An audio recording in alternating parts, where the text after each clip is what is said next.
Texas Rangers have the best record in the American League, and they have never defeated Luke Hochevar. Luke's lowest ERA against any AL opponent is against the Rangers, including a 13 strikeout game. The Royals go for the season series with the Rangers tonight on Fox Sports Kansas City.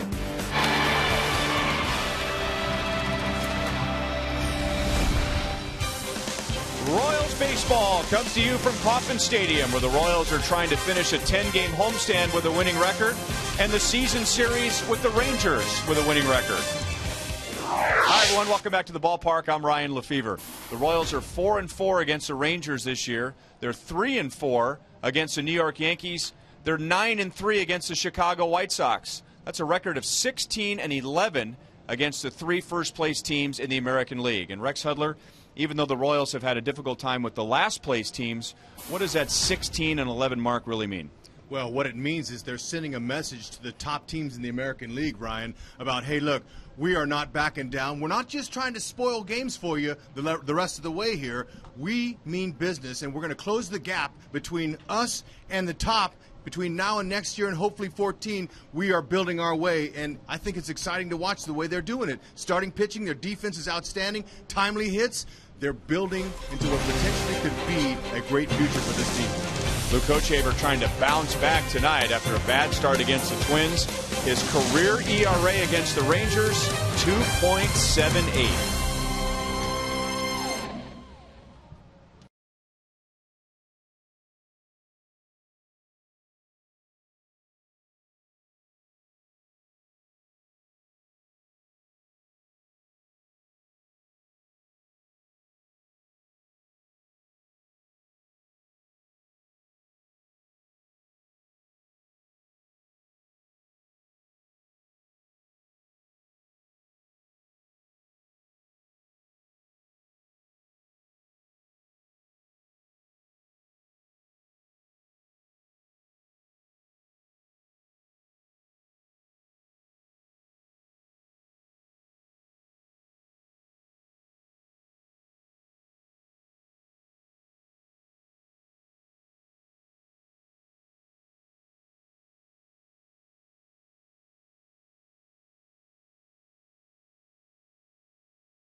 Kansas City Chevy dealers, the official vehicle of the Kansas City Royals. By the Missouri Lottery, when you play, students win. Joel Goldberg and Jeff Montgomery will talk Luke Hochevar when we come back.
decision against Texas last month. Gave up one earned run in that game, and he's back on the hill tonight. Joel Goldberg alongside of Royals Hall of Famer Jeff Montgomery. In the pregame, we talked about the good and bad of Luke Hochevar.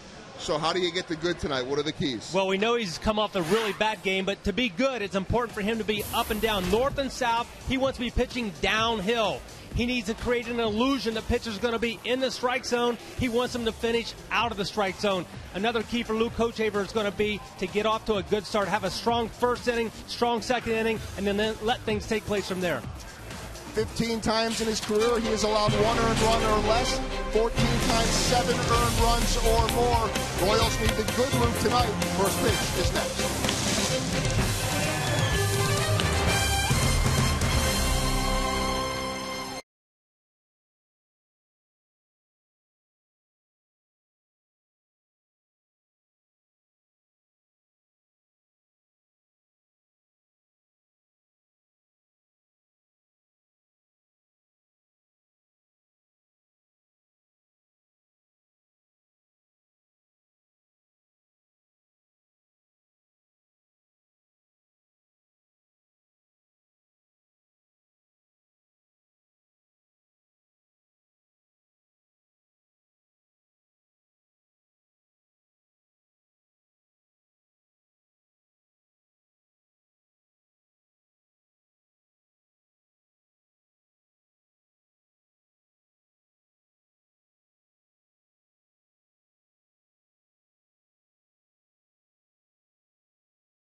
Cable, the official TV, internet, and home phone provider of the Kansas City Royals.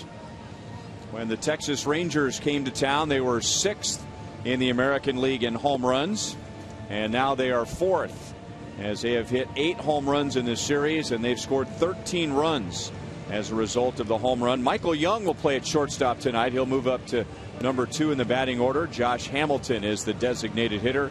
Mitch Moreland will be at first with a righty on the mound, and Craig Gentry is in center field, all to face right-hander Luke Hochevar. Hochevar, he's got 4 nice pitches when he uses them, and they don't turn into 5 or 6. Fastball, curveball, slider, changeup. Now those are the basic pitches, but he's really good fastball, curveball, changeup. Those are his bread and butter pitches. It's important that he's able to, like Jeff Montgomery said, keep that ball down in the zone, get some early count outs early in this game to rebuild that confidence. Now, he has had success, which is well documented against the Rangers in 5 starts, a 2-0 with a 2.78. So he's got that confidence coming into this start here. He needs it. After that last start he had, Ryan, how did that go? Well, he was falling behind in the count quite a bit, and he admittedly said that it wasn't just the home runs that he allowed, as he gave up a 3-run home run to Chris Parmalee in the first inning and a grand slam to Joe Mauer in the second. It was the walks that led to the men on base before the home runs. Kinsler jumps on a curve and hits a 2-hopper to Moustakas, and Kinsler is out, number 1. Okay, defending behind Hochevar, you can expect some dirty Royals out there because they like to lay out. They're young and they make really good plays, especially Escobar Moose on that left side. But Salvador Perez, he'd be happy to throw guys out if anybody attempts to steal. Now, Lorenzo Cain's in there tonight in center field, and Tony Abreu at second base. Those are the only changes from the normal lineup. Both these guys getting an opportunity. And we'll expect to see perhaps quite a bit of Kane in center field in the coming days, as Dyson's shoulder is still bothering him, and David Lowe came out of the game in the 9th inning last night with a strained hamstring.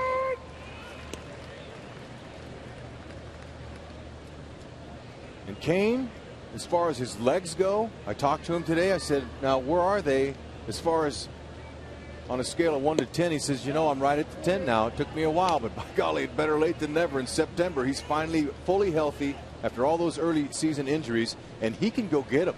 Crashes into walls. He's a player. Likes to make the play and the catch.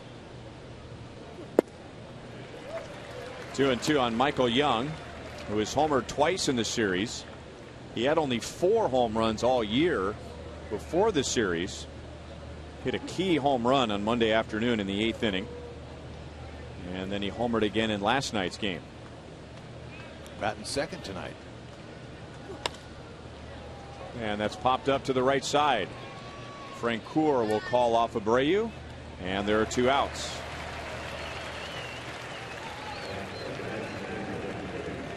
The cool down has begun, and we've gone to from the upper 90s to around 100 to the low 90s today. A very comfortable 87 degrees tonight. Game started right on time at 7:10, and the time and temp is presented by the parking spot at KCA. Forecast for tomorrow calling for high temperatures in the low 80s. Beautiful night to play ball in this gorgeous yard. Never gets old coming to this place. This place is, you hear the fountains in the background. It's soothing. Even that hot weather, it just seems to cool you off mentally. 2-0 on Josh Hamilton. He has homered in the series, his 38th of the year, tying him for the league lead. His bat is destroyed, but he's strong enough to hit it out to center field, where Kane makes the play.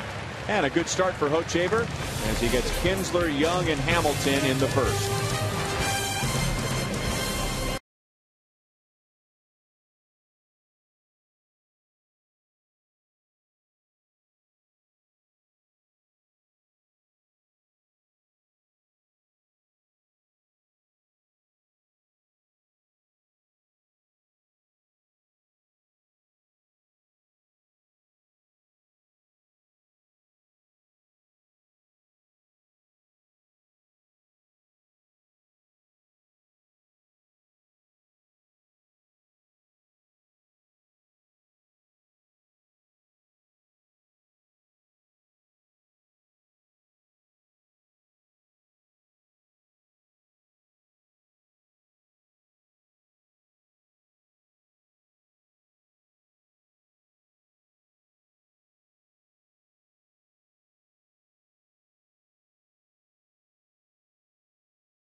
Is Sergeant Darren Ivey, as he has been for 18 years, standing there by the Royals dugout and moving on now because of a promotion to captain, and the Royals recognizing him in many ways, showering him with gifts. And Chino Kadahia joined by Darren Ivey to bring out the lineup card, handshakes from both sides and the umpires.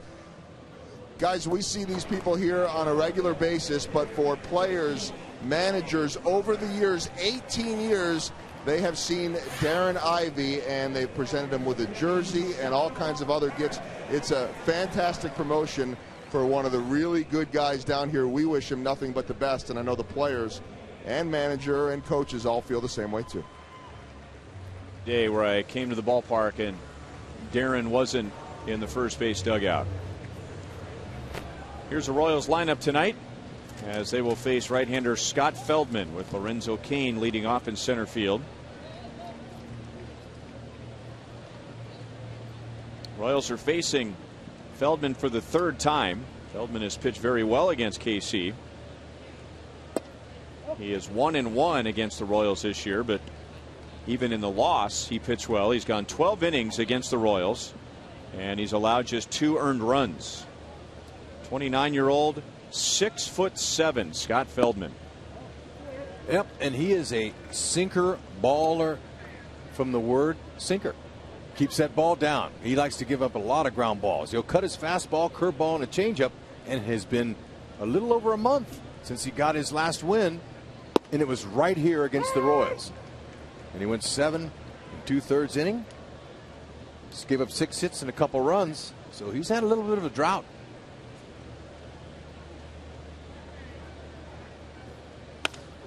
And a solid base hit to right field for Lorenzo Cain. His second hit of the series. Okay, if you're going to be successful against a sinker baller, you have to go the other way, because if you don't, that's a perfect swing right there. If you try to pull him, you roll your top hand over and he gets what he wants, a ground ball out to the left side. That's a perfect stroke off a sinker baller, staying inside the ball. I think his hitting coach Kevin Seitzer happy about that swing. And now Escobar, who put an end to an 0 for 21 in the game on Tuesday. He is just 2 out of 9 in this series. Cain flinching over on the right side, and he's running, and that was a hit and run as Escobar was trying to protect him, swinging at a pitch that was not a strike.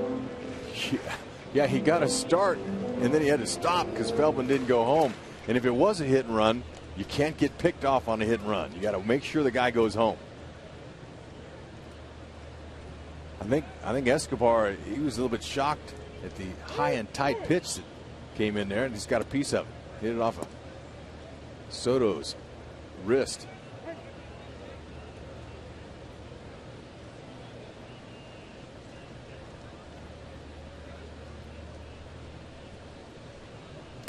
And now trying to bunt. Escobar takes a ball. 1 ball and 1 strike. And the Royals would appear to have their running game in order tonight. You have a tall pitcher, and tall guys usually takes them a while to get unraveled as they're pitching, getting those long limbs pointed in the right direction.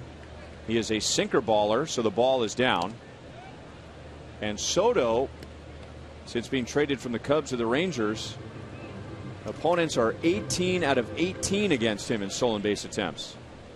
And you know, you steal bases off of pitchers, but it does help if you have a guy that can get a good throw off with some accuracy.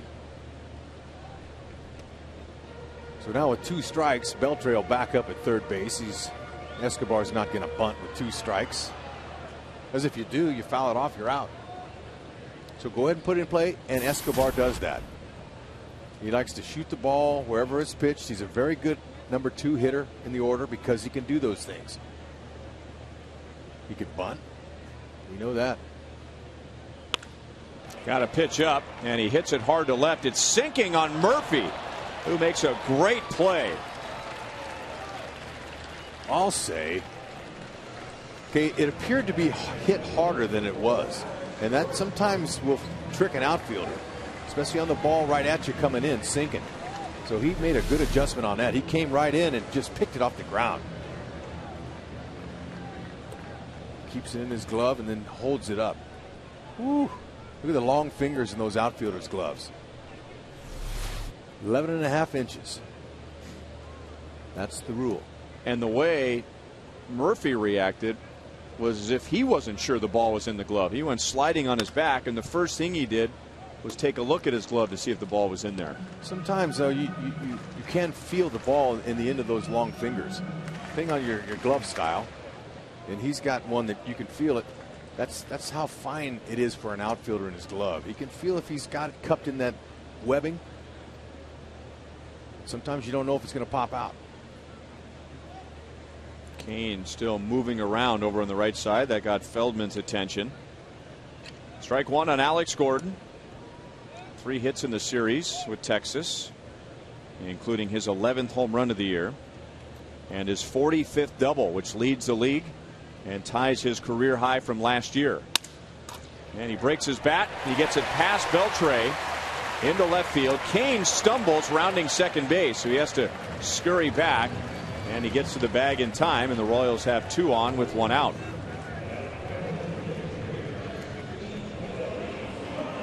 Gordon found him a hole early. All right, defensively, sponsored by Ford. You're going to see Gentry in center field tonight. No Hamilton because he's the DH. Michael Young getting his 4th start this year at shortstop. Okay, Kane wasn't sure to make up his mind what he wanted to do. If he would have made up his mind early to go to third, he probably would have made it, but a little hesitation there, slipped and went down and got back.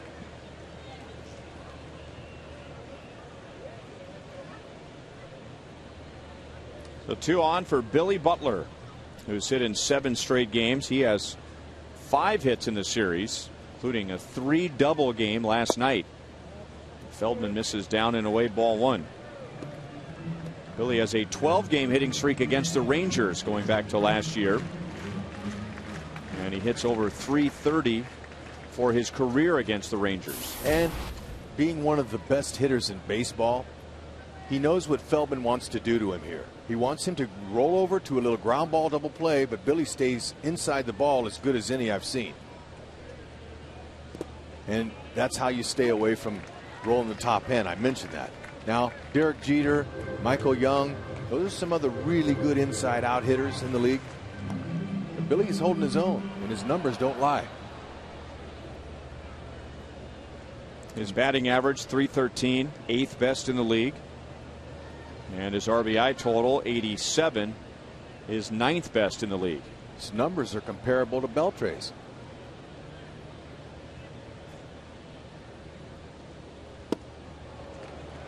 Two balls, 1 strike. And the fact that Billy worked out harder this winter with his lower half, not his upper body, but his lower half, has helped him generate the power that everyone thought he would once have. So Billy Butler's already past his career high in home runs. He's at 25 now.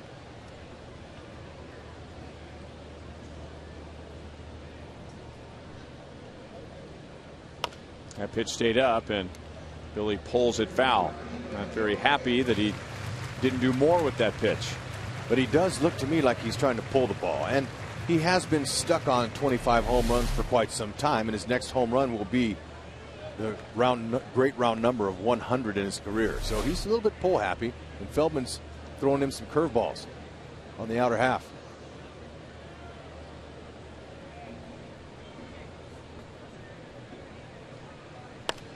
And that was out over the plate. Look out. Thankfully, that ball hit an empty seat.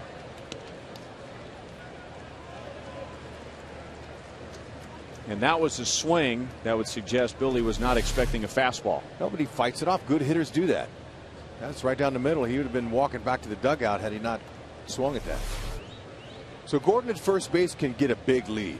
Moreland, the first baseman's playing off of him. So if there is a ground ball, he's got a chance to get a piece of somebody out there around the bag. Fouled away again. It's part of baseball, breaking up a double play. I like how Billy's taxing his pitch count. Enough to where Soto is going to go out there and talk to him a little bit. Moreland's going to join, saying, man, how are we going to get this guy out?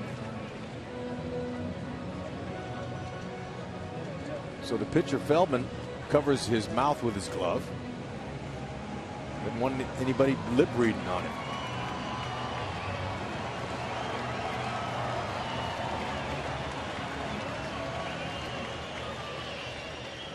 Billy's a .313 hitter with a runner at second base and beyond in scoring position.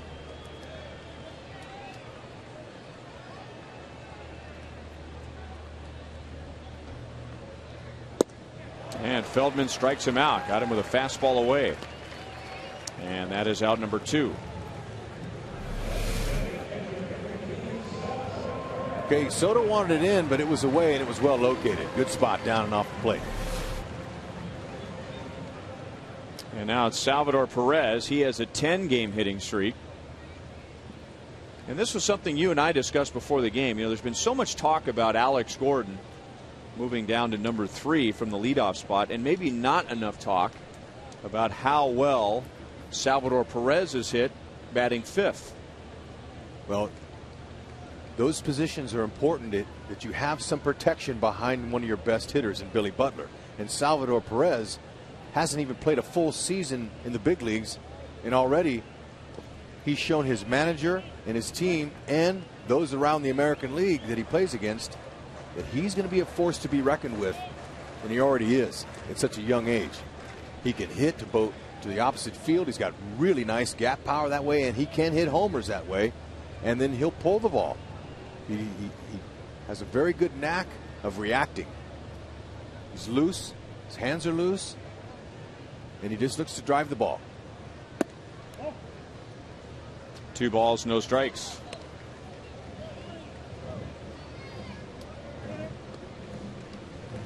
And he's so big and strong, Perez is, that he just kind of lets his natural strength take care of the force behind the ball. You never see him come out of his shoes with a big swing. When he has 2 strikes, he's very good at shortening his swing.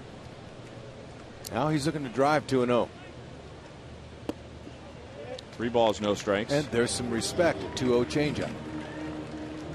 Now, I'm going to give Salvador the green light 3-0 here. That's how good he's been lately. If you're not going too good, there's no sense in swinging 3-0. But if you're going good and you have some run production in you like he does, why not take a shot 3-0?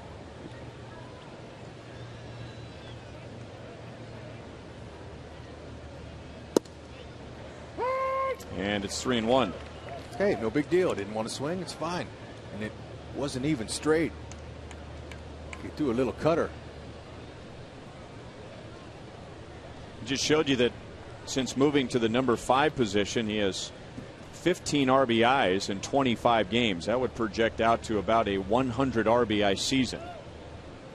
Runners take off on 3-1. Soto doesn't think about throwing. So Kane moves up on his 8th stolen base. Gordon to second on his 9th stolen base, and now 2 in scoring position for Perez. Boy, Salvador, if Salvi swings at that could be a 3-run homer. That was a beautiful hanging slider.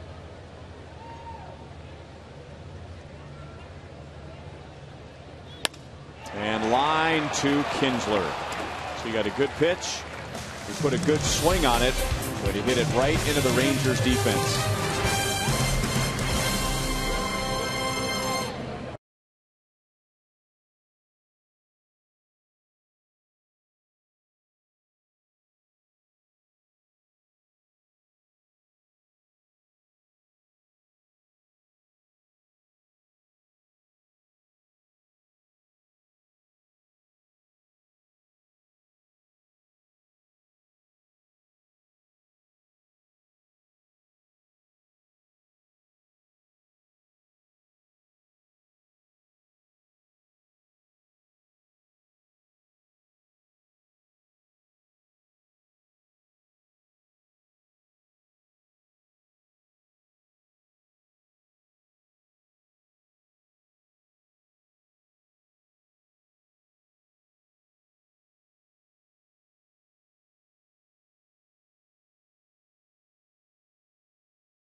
Is to try to retire perhaps the hottest hitter in baseball, and the numbers would back that up, not just on what Adrian Beltre has done in this series, Listen to this. Here's one reason for the smile, guys. Since August 22nd, Beltre, .439 batting average, tops in the majors. 10 homers, tops in the majors. 25 hits, most in the big leagues. 20 RBIs, most in the big leagues. And a slugging percentage, check this out, 1.140, most in the majors. That is just a little bit higher than number 2, Jay Bruce, 857 slugging percentage. Adrian Beltre is the hottest player on the planet over the last couple of weeks. You got that right, goalie, and doesn't look like he's letting up much either. This road trip, he's been on 10-game road trip, sitting .462. Man, he's on fire. So you know what you do to a guy like that is you just concentrate on hitting your spots away. You're going to pitch him inside, jam him, come way in. Don't just pitch it 2 inches in off the plate, because he'll hit that. When a hitter's hot, he's looking for the ball anywhere. It doesn't have to be right down the middle, but he don't miss when it's in the middle. It's out deep into the right field corner and just foul. Because hitters will tell you, Ryan, that when they're in a groove like this, the ball looks like a beach ball. It's huge. It's amazing how that happens. And when things aren't going good, it looks like a golf ball. But that's just the way a hitter thinks, and that ball just went foul, hitting off the wall there.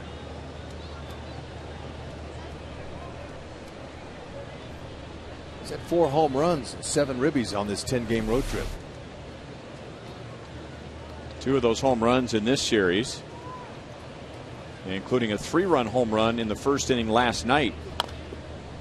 Ochever got a pitch in on him, and it's still 2 balls, 2 strikes. Even when Beltre's not in this huge tree that he's in right now, he still adds value to his team with his leadership ability in the clubhouse and that gold glove he wears at third base. He's going to beat you in a couple different ways. Just got a piece of that pitch, still 2-2. It's because the guy loves to play. He's happy. He comes out with energy. He plays like a kid. It's like Salvador Perez and Escobar. Those guys all have that energy and that exuberance of a young kid. He has that, Beltre does. How does he see the pitcher? I don't know. He pulls as that far down as his helmet is pulled down. He does. He told me he doesn't like the pitchers to see his eyes. He might be even better if he pulled the bill of the helmet up. He might be able to see the pitcher. Might be able to see the pitch. I've heard Jeff Montgomery, our Hall of Fame closer here that's on our team, talk about how he liked to look at guys in the eyes. Pitchers will do that. I don't know why.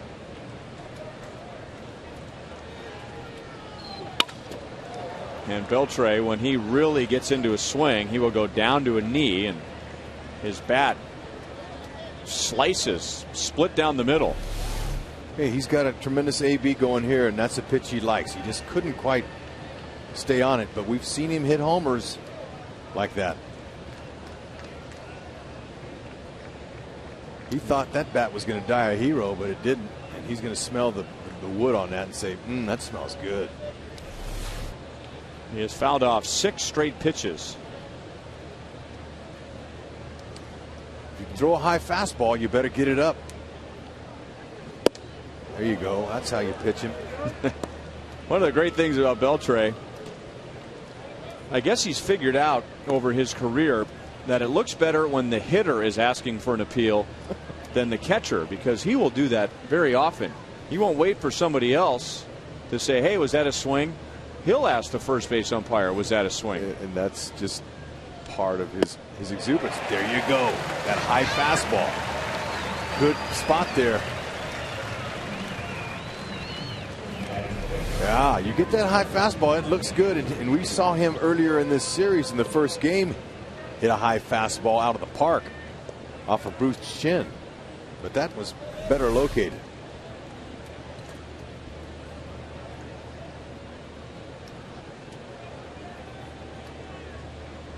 And now Nelson Cruz. You know, it's a subtle thing and not a big deal, but as we're praising Adrian Beltre, you know, he just swung at a bad pitch. He swung at a pitch that there's nothing he could do with. But after the swing, he just kind of paused in the batter's box, tapped his helmet with his bat as if to say, okay, nothing I can do with that pitch. mental note next at bat, and I guarantee you he didn't go to the dugout and tear the dugout to pieces because he swung at a bad pitch. He knows he's got 3 or 4 more at bats tonight. And he knows a professional like Hochevar with really good stuff got him out. So another pro got him out. He's going to, that's what a professional does. Says, I'll get you next time.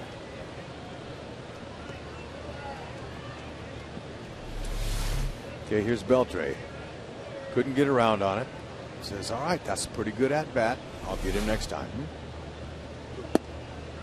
Ball 1-2, David Murphy. But that takes a while. I mean, he's got way over 10 years in the big leagues now, so he's well seasoned. But young guys, they get they get their temper gets so. Oh, well, that's why I pointed that out, because I'm picturing younger players swinging at a pitch like that, and they throw their head back in the air, and they're just dramatic, just so upset with themselves, and just falling to pieces as they're walking back to the dugout.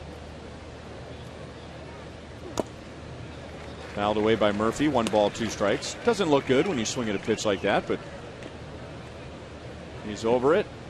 Okay, Hochevar in the first inning threw 11 pitches, and it took him 10 just to get out their hottest hitter. Great pitch. Murphy strikes out. 2 perfect innings for Hochevar. He strikes out 2 in the second inning. Murphy, he's got to go.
In multiple ways. For the past 14 years, he has worked full-time for the St. Joe Fire Department, and in 2009 was named the Firefighter of the Year. In addition, for the past 12 years, he has worked part-time as a cath lab technician at Heartland Regional Hospital. He has also served on the Senior Leadership Committee for the Missouri Children's Burn Camp, which is held each summer.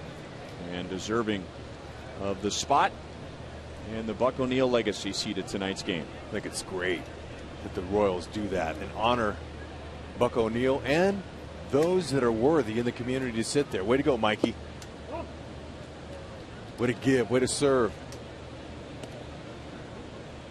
Mike Moustakas hitless last night. That put an end to a 9-game hitting streak.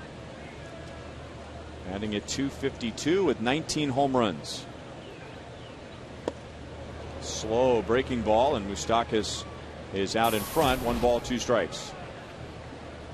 Okay, Royals hitters made Feldman work in that first inning, and they almost came away with a couple of runs.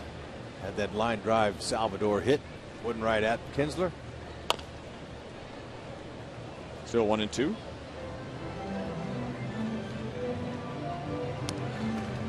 Feldman's bread and butter is the sinker.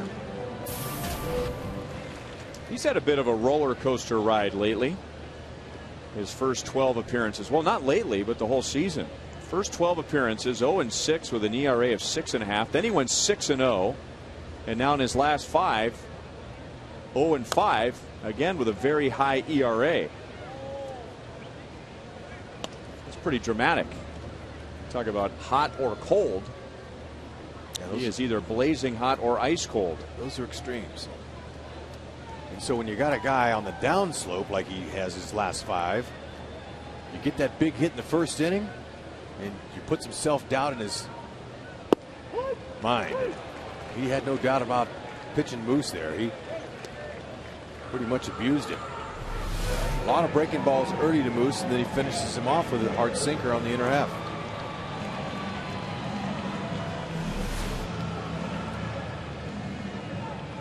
Feldman is a draft success story. The Rangers got him in the 30th round back in 2003.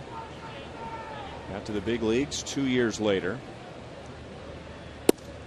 Ball 1 to Jeff Francoeur, and for his first 3 years, Feldman was mostly in the bullpen, back and forth between the big leagues and AAA, and then moved to the rotation in 08. And in 2009, he went 17-8 for the Rangers. Francoeur soaring deep to left field. Gone.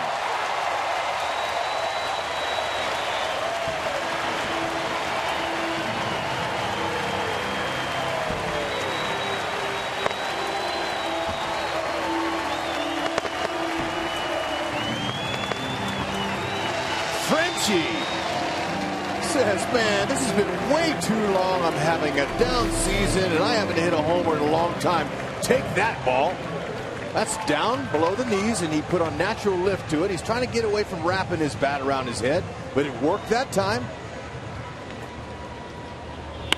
And it was a no-doubter. It went beyond the fountain. It went in the little cabbage patch up there they got between the stands. Isn't that what they grow out there? Because then don't fans take the leaves and put them on their heads here and cool off during the summer? Or they can make a nice salad if they'd like. Don't tell the Rabbits that. 1 ball, 1 strike on Hosmer.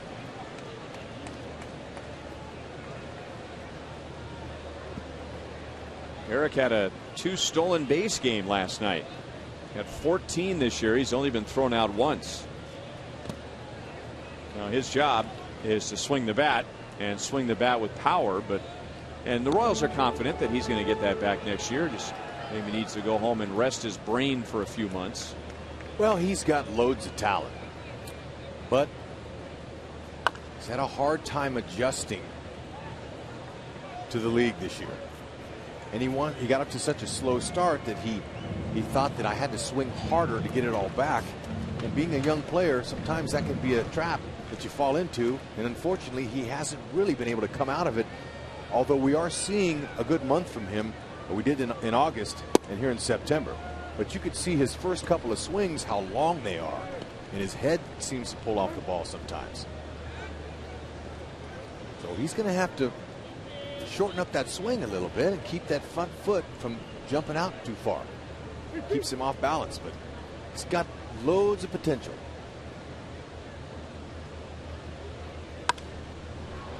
Popped up. And Michael Young backing up onto the grass brings it down for the second out. I talked to Michael Young before the game today. I said, 4th start at shortstop this year? What do you have to say for yourself? He says, I can't wait. He loves it. He says shortstop's the best position on the field. A reminder, as you enjoy a cold one, to look forward to Miller Time later in tonight's game, brought to you by Miller Lite.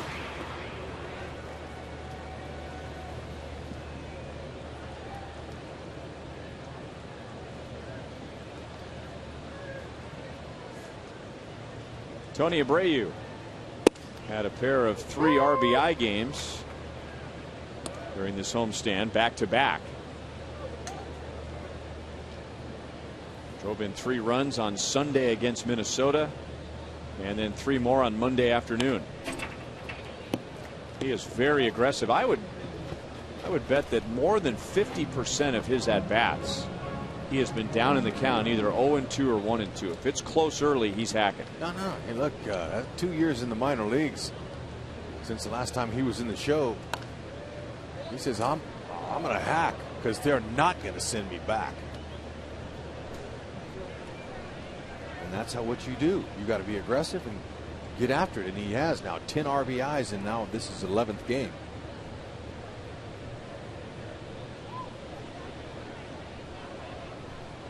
They wanted him to, just play some good defense and help him out around the diamond. And his first start was at third base. In Chicago, he was awesome, made some great plays, and they moved him over to second base, then to shortstop, and he's been flawless in the field.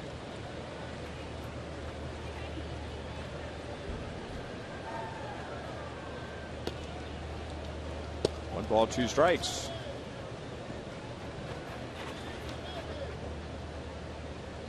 Mentioned this note after his second 3 RBI game on Monday. He had a 3 RBI game in his first 153 games. And then he had back-to-back on Sunday and Monday.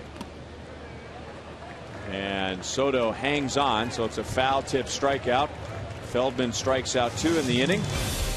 But Jeff Francoeur with 1 out hits a line drive home run to left, and the Royals lead 1-0. Pilot to Bombardier, open them doors up for Frenchie.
And on the next homestand, we'll have the Angels, the White Sox, and the Indians in town, including a Buck Night, September 14th, and Fireworks Friday. Tickets at Royals.com, 1-800-6-ROYALS. That September 14th game is against the Angels. So hot dogs, peanuts, and soft drinks, just $1 each.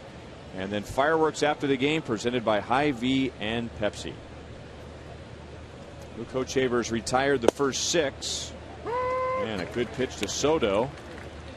No balls, 2 strikes. Luke has 2 strikeouts tonight. He got Beltre and Murphy in the second. It'll be Soto, Mitch Moreland, and Craig Gentry here in the third.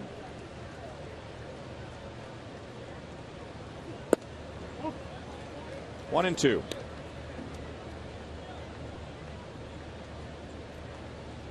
Soto hit the first of the 8 home runs for the Rangers in the series. A 3-run shot in the game on Monday afternoon. That's his only hit of the series. And he grounds it right to Moustakas.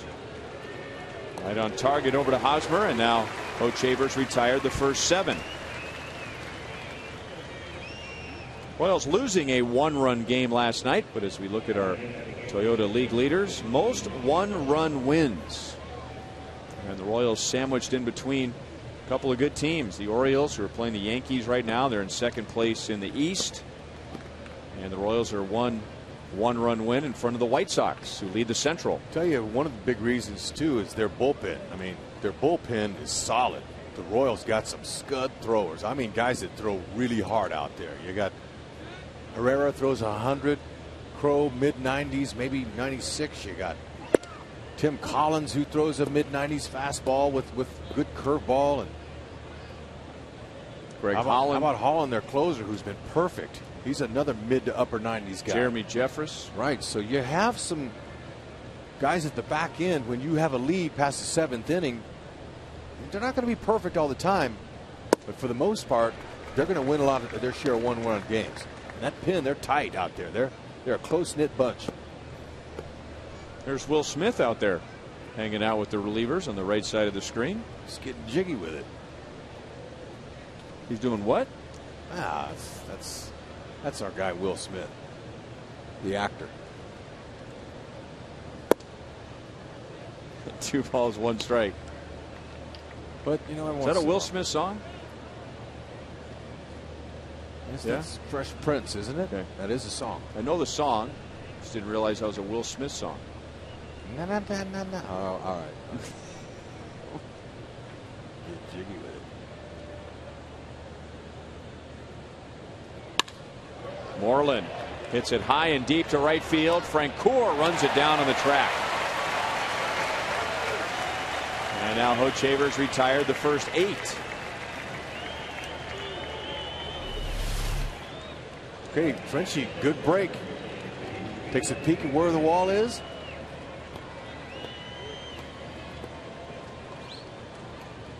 Catches it right in the heel.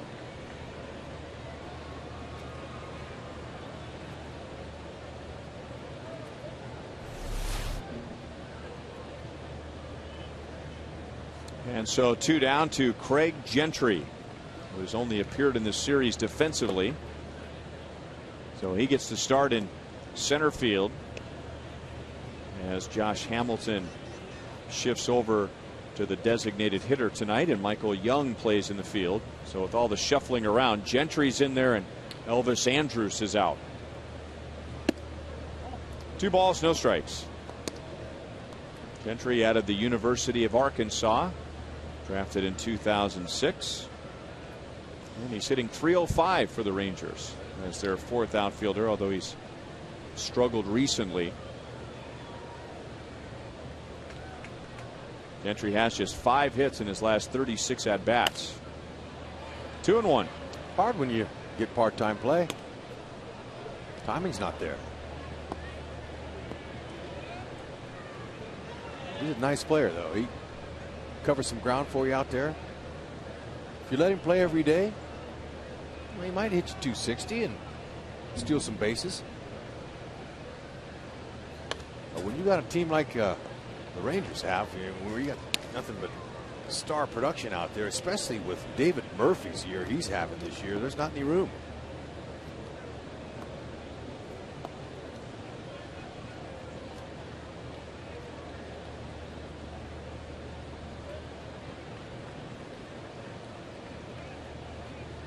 Murphy, Hamilton, and Cruz. Good breaking ball, struck him out. 3 strikeouts for Luke Hochevar and 3 perfect innings. The Royals lead 1-0.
Saturday, September 15th, as the Royals host the Angels.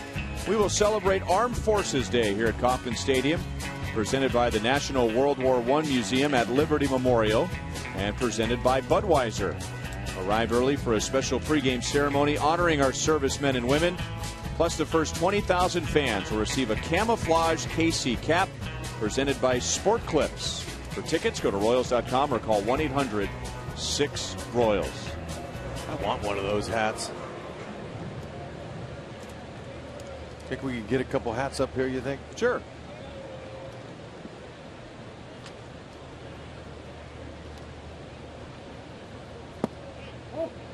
Below the knees and ball one to Lorenzo Cain, leading off tonight. And in the first inning, he singled to right, stole third in the inning, but was stranded there. In the second inning, with one out, Jeff Francoeur hit a line drive home run to left. And that's a smash past the diving Beltre. Lorenzo Cain is 2 for 2 tonight, and he's at second base with nobody out in the third. I had a nice little talk with Lorenzo before the game today, saying, Lo, what do you got to do to get going again? Lo Cain, he said, you know what? I've been thinking too much up there. I got to be more aggressive. So that's what he's doing. He's being aggressive. That first hit of the game, that might have got him locked. That opposite field stroke, he stayed inside of that ball. Now here we go. That's all it takes sometimes. Escobar lost a hit on a dive in left field by Murphy, so he's 0 for 1. Rangers think he might bunt. They have the corners in on the edge of the grass, and Escobar is swinging away and fouls it back. But you could tell that was an inside-out swing.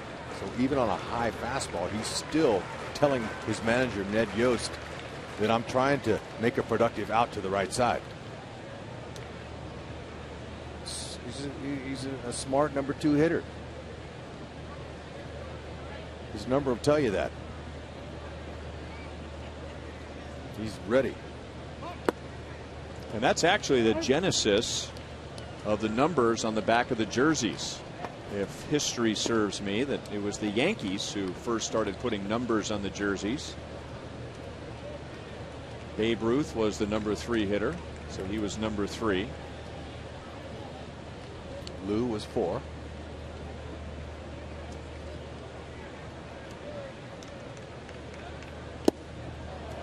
And again, trying to go to the right side. 1 ball, 2 strikes.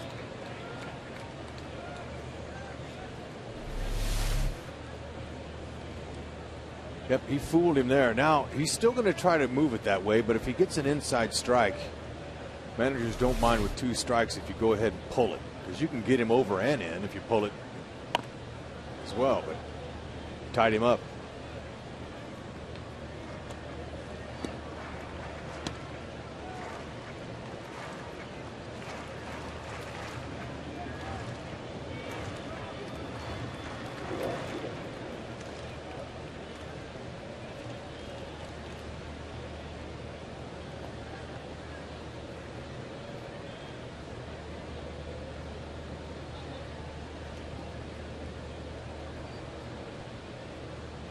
Cain takes off for third, and no throw from Soto.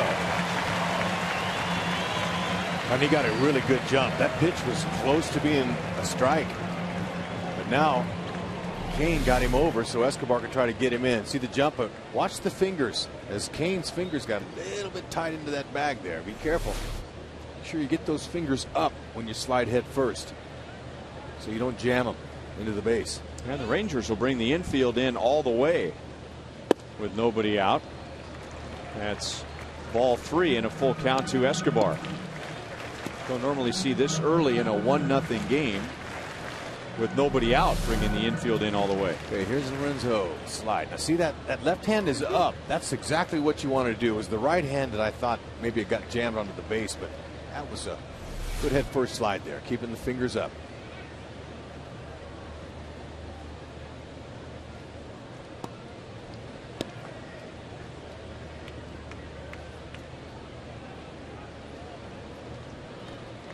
Infield comes in 3-2. You're looking for something out over to hit it right back up the middle. And he got him with a fastball away. Feldman has struck out 4. Okay, really good at bat there. He missed.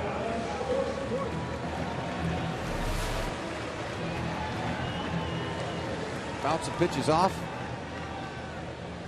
Feldman made a good pitch on it. So this could be in respect to the way Luke Hochevar has pitched to bring the infield in this early. Hochevar, as you pointed out, has always pitched well against the Rangers. He has 3 perfect innings tonight, but it is still very early to be bringing the infield in this tight. Hochevar's ERA is 5.3. Feldman's is over 5. So at least if you tried to predict what was going to happen tonight, you wouldn't figure it would be a low-scoring game. And that's not the way Ron Washington's going to play it. He's going to play it as if it will be a low-scoring game.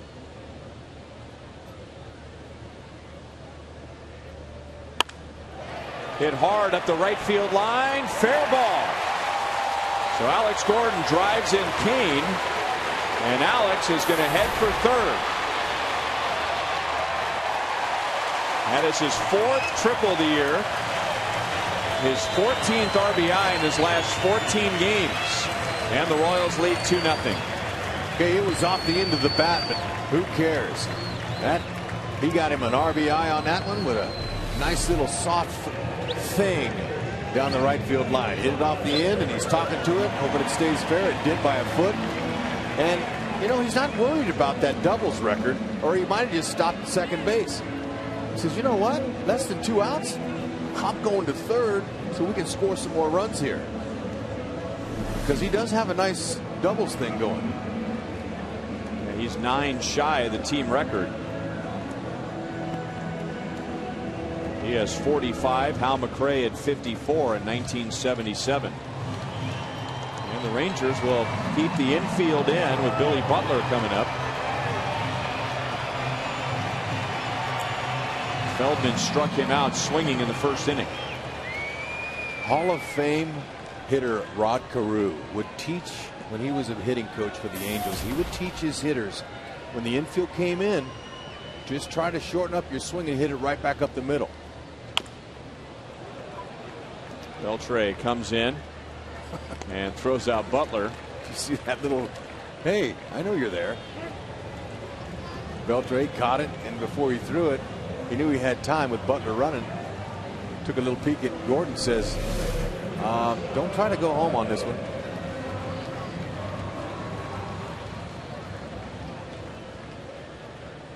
Just such a unique way of planting his feet and throwing.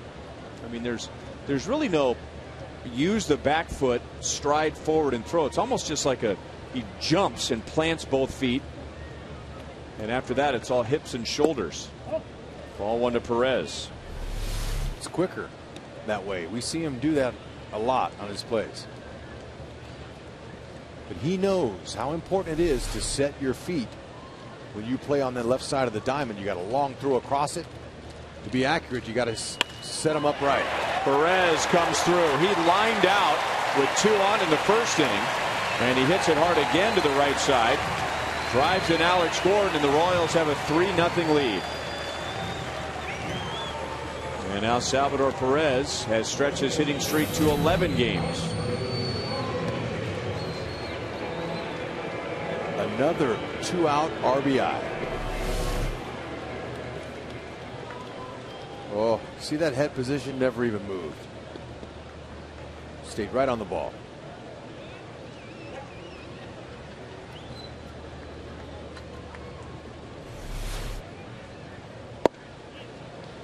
Stock has started his swing. It's called a strike.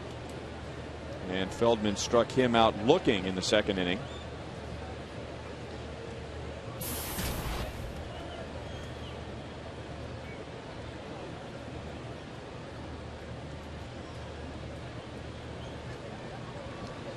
Want to know one of the reasons why Salvador's been so good in that 5th spot behind Billy Butler?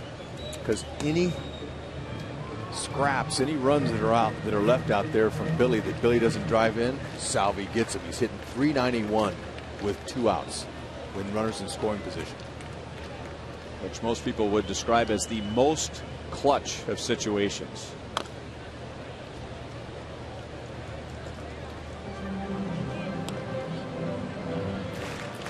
So now, as the number 5 hitter this year, 16 RBIs in 26 games, which is right at a 100 RBI season.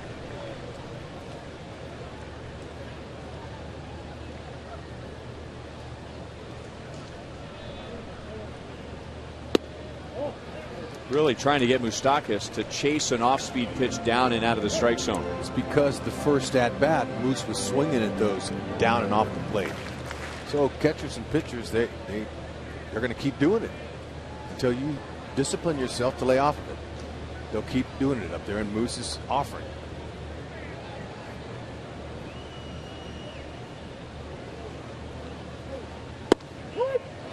Got the call. Borderline pitch at the knees. Feldman strikes out Moustakas again. But it's a 2-run inning for the Royals. A double by Kane, a triple by Gordon, and another clutch hit from Salvador Perez.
His team and having some cotton candy.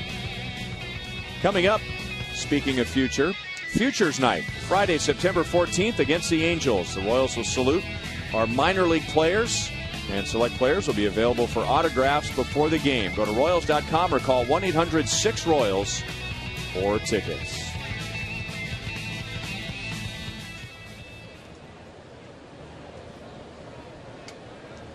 Nine up, 9 down for the Rangers against Luke Hochevar. They continue to struggle to figure him out, and there's a curve that bends in for a strike to Ian Kinsler. Kinsler opened the game with a ground out to third base. Hochevar has struck out 3 tonight.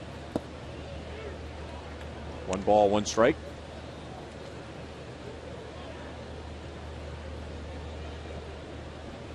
Kinsler, Young, and Hamilton here in the 4th inning, 2nd time through the order. And as the Rangers as a team start searching for answers on how to figure out Luke Hochevar, it probably doesn't start with Ian Kinsler. The best he has done against Hochevar in the past is get drilled by a pitch. That's the only way he's gotten on. Otherwise, 0 for 12. And that looked like a pretty hittable pitch, but couldn't pull the trigger. 2 balls, 2 strikes. And there's really only been 1 hard hit ball in the first 3 innings, and that was Moreland lining out to deep right field. And you know, hitters know that. They know their numbers against a certain pitcher, and if they're good, they're like, all right, yeah. And that's a little confidence going in. And if they're not so good, there's a, oh, this guy has been tough on me. So right away, when you hear guys talk about the game being mental, there it is. Before you even come out there on the field, you already are like, oh man, I've struggled against this guy. That's a negative thought. And you probably start swinging at pitches like Kinsler did when you know you're 0 for against a certain pitcher. And as a pitcher, Hochevar, he says, wow, my last outing was terrible. But you know what, though? I deal against the Rangers. I'm 2-0 in 5 starts against them. So here's the positive coming in. Hochevar comes in here, gets on the mound, says, all right, I've dealt on these guys. And that's the positive that you want to keep in your mind if you can. Ron Washington has never defeated Luke Hochevar since taking over as manager of the Rangers. Speaking of managers, in our Sprint You Call It question for tonight, who do you think, as of today, is the American League Manager of the Year? And these are 4 surprise teams. Ball 1 to Michael Young. Joe Madden. The Rays just continue to compete despite losing players to free agency or trades or injuries. The Oakland A's. Who would have thought? You're a genius if you figure the Oakland A's would be where they are now. Same for the Orioles. And then there's Robin Ventura with a team that made very little changes during the offseason, but now they're winning. The one change was at manager, as Michael Young is the Rangers' first base runner. He's at first with 1 out. So text 432-432, enter keyword Royals, the space, and then A, B, C, or D. Hud, who do you like on that list? You know what? Being friends with all 4 of those guys, I'd like to see them all win it. Madden's won 2 already. Ventura's in his rookie year as a manager. Wow, I mean, you know, what a job. No one expected the White Sox to do what they're doing. They expected them to rebuild, be in a rebuilding year. But I think he deserves a lot of credit for bringing basically his own coaching staff in, thanks to his owner, Jerry Reinsdorf, who let him do that. Mark Parent came in. He brought in Jeff Manto as a hitting coach. You know, I think Buck Showalter, if they continue to go hard in the East and challenge it, you got to give it to him. But I'd like to see Ventura win it too. That ball is drilled to deep right field and gone. After retiring the first 10, Hochevar gives up a single. And a laser beam home run off the bat of Josh Hamilton, is 39th of the year. And now it's a 3-2 game. Okay, just like that, the Rangers can get back in a game. And that ball went a long ways for having topspin on it. You see, he lifted it. He's got that natural home run swing coming from a very relaxed position.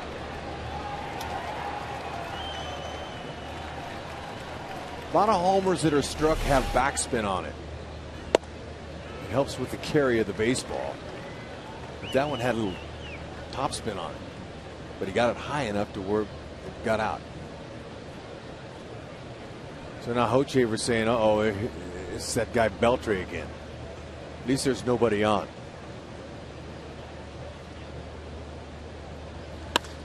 And that ball's hit hard to center field. Kane is back at the wall. It's over his glove. Back-to-back home runs, Hamilton and Beltre. Beltre has hit 3 in the series and now 30 on the year. And the game is tied at 3. That's his 3rd homer in this series. And 2 of the 3 homers was sliders just like this. And I mean, he barreled that up. Straightaway center here at the K. Running Lorenzo Cain into the wall at 410 feet. That's a bomb. And now all of a sudden, home runs have become a problem for Hochevar. Even when he had gotten knocked around early in the season, it wasn't because of the long ball. But with 2 home runs tonight, now Luke has allowed 10 home runs in his last 6 starts. And he was really hurt by the home run on Saturday against Minnesota. 3-run home run and a grand slam in the first 2 innings. Ouch. So he just finding too much of the middle. And big innings early in the season were a problem for Hochevar.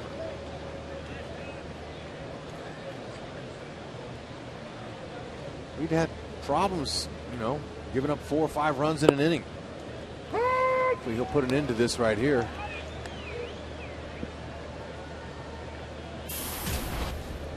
make some quality pitches against these guys. Quality strikes or strikes out of the strike zone that are on the corners. Stays aggressive with a fastball, and he throws it by Nelson Cruz. That's the 9th time this year the Texas Rangers have hit back-to-back home runs. A staggering number, at least to me. When they hit 5 home runs on Monday, that was the 4th time this year that they've had 5 or more home runs in a game.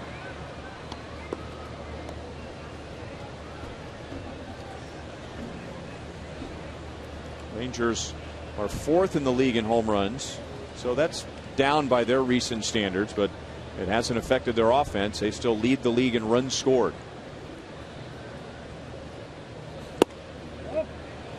Two balls, two strikes. Now, Ron Washington, he's done a very good job as long as he's been the manager here for the Rangers. In 46 years in the organization, you know, when they were Washington Senators and they moved out to Texas, they only had one playoff victory until Washington got there. And Washington now and the Rangers have won 18 playoff wins. They have 18 wins. And to add to your point, Hud, he became the manager in 2007, and they have gotten better every year. They've gone from 75 wins in 07 to 96 last year, which is a franchise record. And they might win more than 96 this year. A walk after Cruz was down 1 ball, 2 strikes. And now 4 straight have reached against Hochevar in the 4th.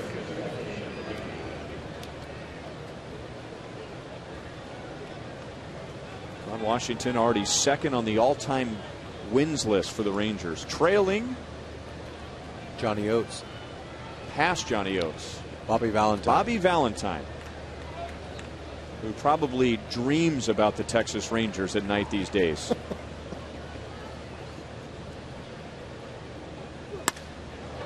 Murphy hits it well into left center field. Kane is there for the out. Murphy is 0 for 2. 2 down.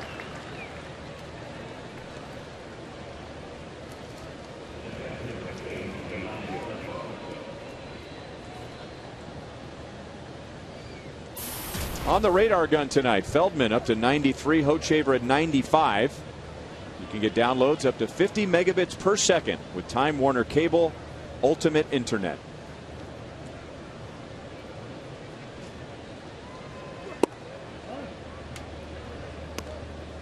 Ball 1 to Soto. He was out on a ground ball to third in the 3rd inning. Texas Rangers have hit 10 home runs in this 4-game series. They have scored 21 runs, and 16 of the 21 have been the result of a home run. Soto got underneath it, and now it's Gordon into left center, and that's the inning. Back-to-back home runs. Hamilton a 2-run shot, Beltre a solo shot, and that ties the game at 3.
to you by your Midwest Ford dealer. And by AT&T, the world's largest 4G network. AT&T, rethink possible.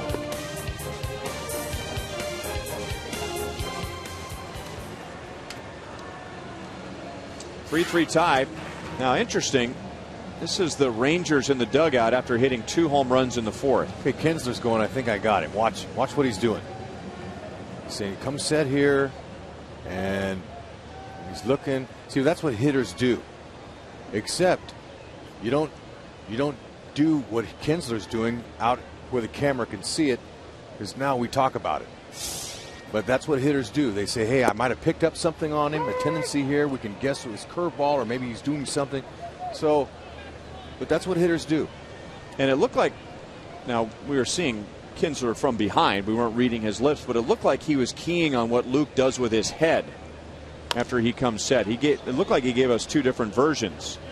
The first version was, head down. He comes set. And then the next version, he comes set. Then he comes set, and then he looks down and then looks up again and then pitches. Another good swing for Francoeur, but he's going to line to Gentry in center field. Francoeur homered first time up. So Feldman, who is down 3-0, is pitching in a 3-3 tie.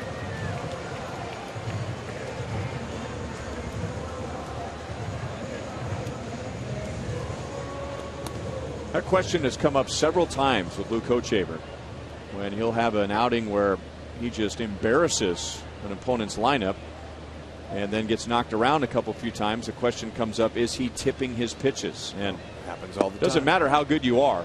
If a big league hitter knows what's coming, I mean, you could be Roger Clemens, Randy Johnson, Cy Young, and Sandy Koufax all bundled into one, and you're still going to get knocked around. Well, it doesn't guarantee just because you might know what's coming that you're going to be able to hit it, but it sure gives a big leaguer a lot better advantage when he knows what's coming, or he thinks he knows. And maybe they don't have anything on him, but they're trying to pick some stuff on him. Now Kinsler, he almost overran that ball. Went over to backhand it, but fielded the ball between his legs and throws out Hosmer, who's 0 for 2.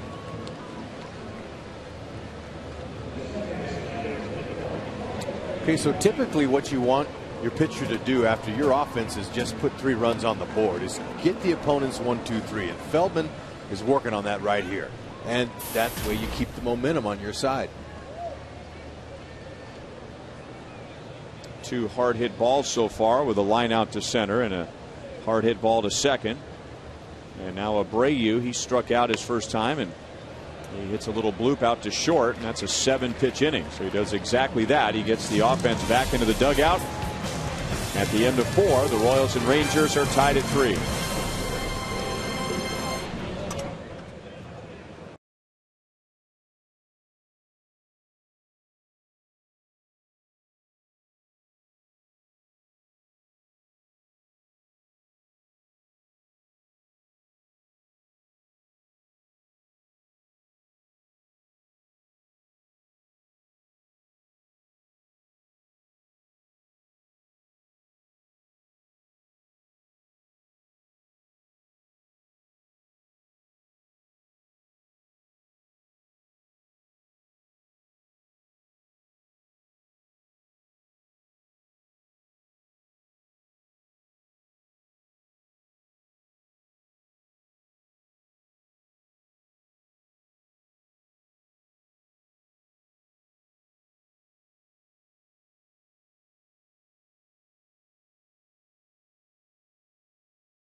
some young Royals attending their first game.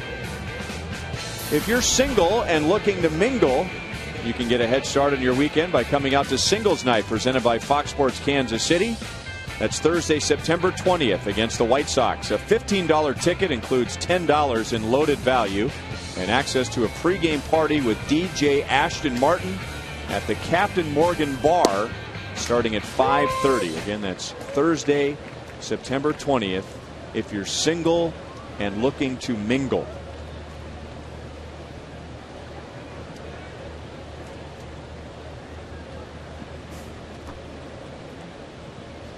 Mitch Moreland lined to deep right in the third inning.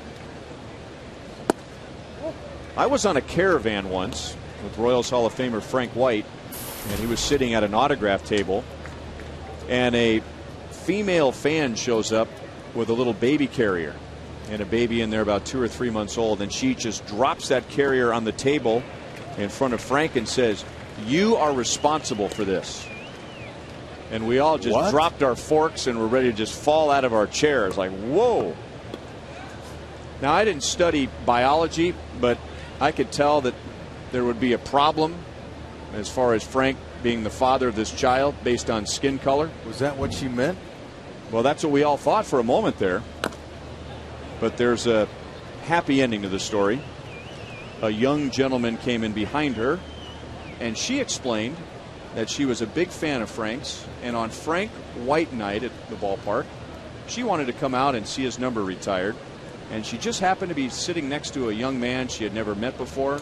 They struck up a conversation. They ended up exchanging phone numbers. They went out on a date. They got married, and that was their first child. So there you go. Come out to Singles Night at the ballpark. I mean, I've seen firsthand what can happen if you come out to the ballpark and you meet a like-minded fan that I bet for a while, though, until she introduced her husband, there probably was some uncomfort there. Oh yeah. You're the reason? Yeah. Well, it was uncomfortable, but we were all kind of leaning in to hear where this was going to go. Frank. Yeah. Oh. And he handled it great. But that was the first thing that popped into my mind when I'm thinking of Singles Night. If you're a big Royals fan, you might run into another Royals fan who's looking to mingle. Mingle for the future. There you go. Who knows? Maybe they just met each other an inning ago. She's explaining baseball to him.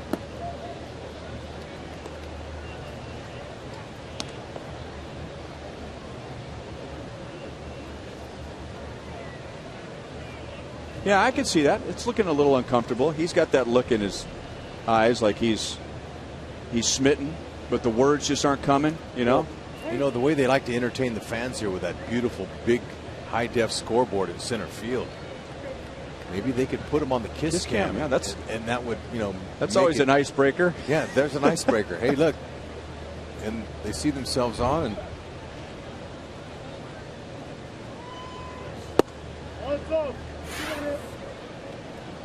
hey. Oh, okay. That was earlier tonight. Easy. Yeah. Okay. Well, she brought her parents to the game. You know, I mean, that's a little uncomfortable. But that guy was smart. You know, he saw Dad was looking the other way, and she's still pointing. Now that's the left fielder out there. She's saying, which one?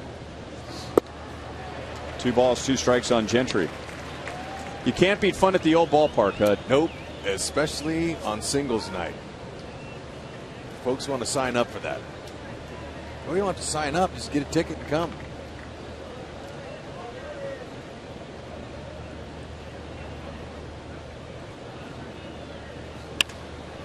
And Gentry got a pitch up and lines it into center field. He's 1 for 2. So the Rangers were hitless for 3 1/3 innings. In fact, they didn't have a single base runner for 3 1/3 innings. And now they have 5 over the last inning, if you're going by outs. Okay, so here comes Kinsler, who thinks he might have found something in Hochevar's delivery. Or maybe it's just wishful thinking, because remember, Kinsler shouldn't be the expert on Luke Hochevar because now he's 0 for 13 against him. Well, that's because he's studying him even more. He's like, you know what, I got to figure out a pattern on this guy. I got to figure out some way to get an advantage on him. So he got Beltre's attention and said, you know, maybe I got something.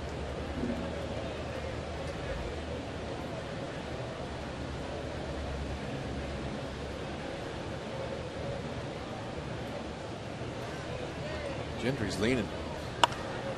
Slide step. And Kinsler pops it up to Alcides Escobar. 2 down. Time for tonight's AT&T trivia question. All right, bring it. We were stumped last night. Who are the 4 players to win the Royals Triple Crown? Are we talking pitching or hitting? The 4 Royals, okay, 4 Royals players to win the Triple Crown. So which Royal, obviously not in the league because the last Triple Crown winner was in 1967 before the Royals came into existence, but 4 Royals who have led the team in batting average, home runs, and RBIs in one season. You don't hear about the Triple Crown when it comes to pitching, but that title does come up when a pitcher leads the league in wins, earned run average, and strikeouts. There's no Triple Crown award, but that's the loose definition of the pitching Triple Crown. But we're talking batting average, home runs, and RBIs for the Royals in one season. Perez to first. Salvador Perez is a sniper.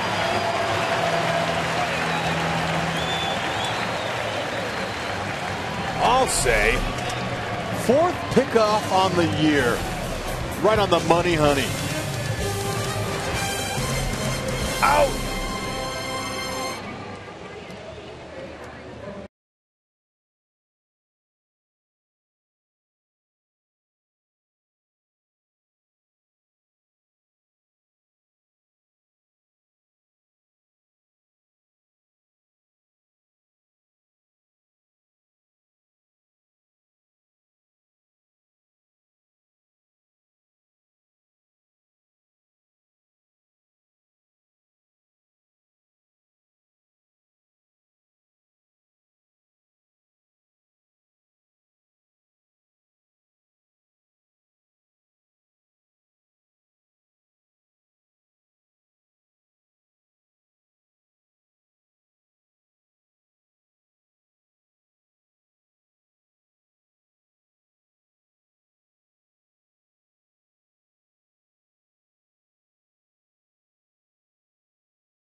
Three is the score here, so great job by Salvi, former Omaha Storm Chaser, and the Storm Chasers right now, after winning behind Jake Odorizzi and Will Myers last night, up 3-0 in the 6th inning, and it is Ryan Verdugo, who we saw briefly here this year, pacing the Storm Chasers. 5 2/3, 5 hits allowed. A couple of other quick notes for you guys.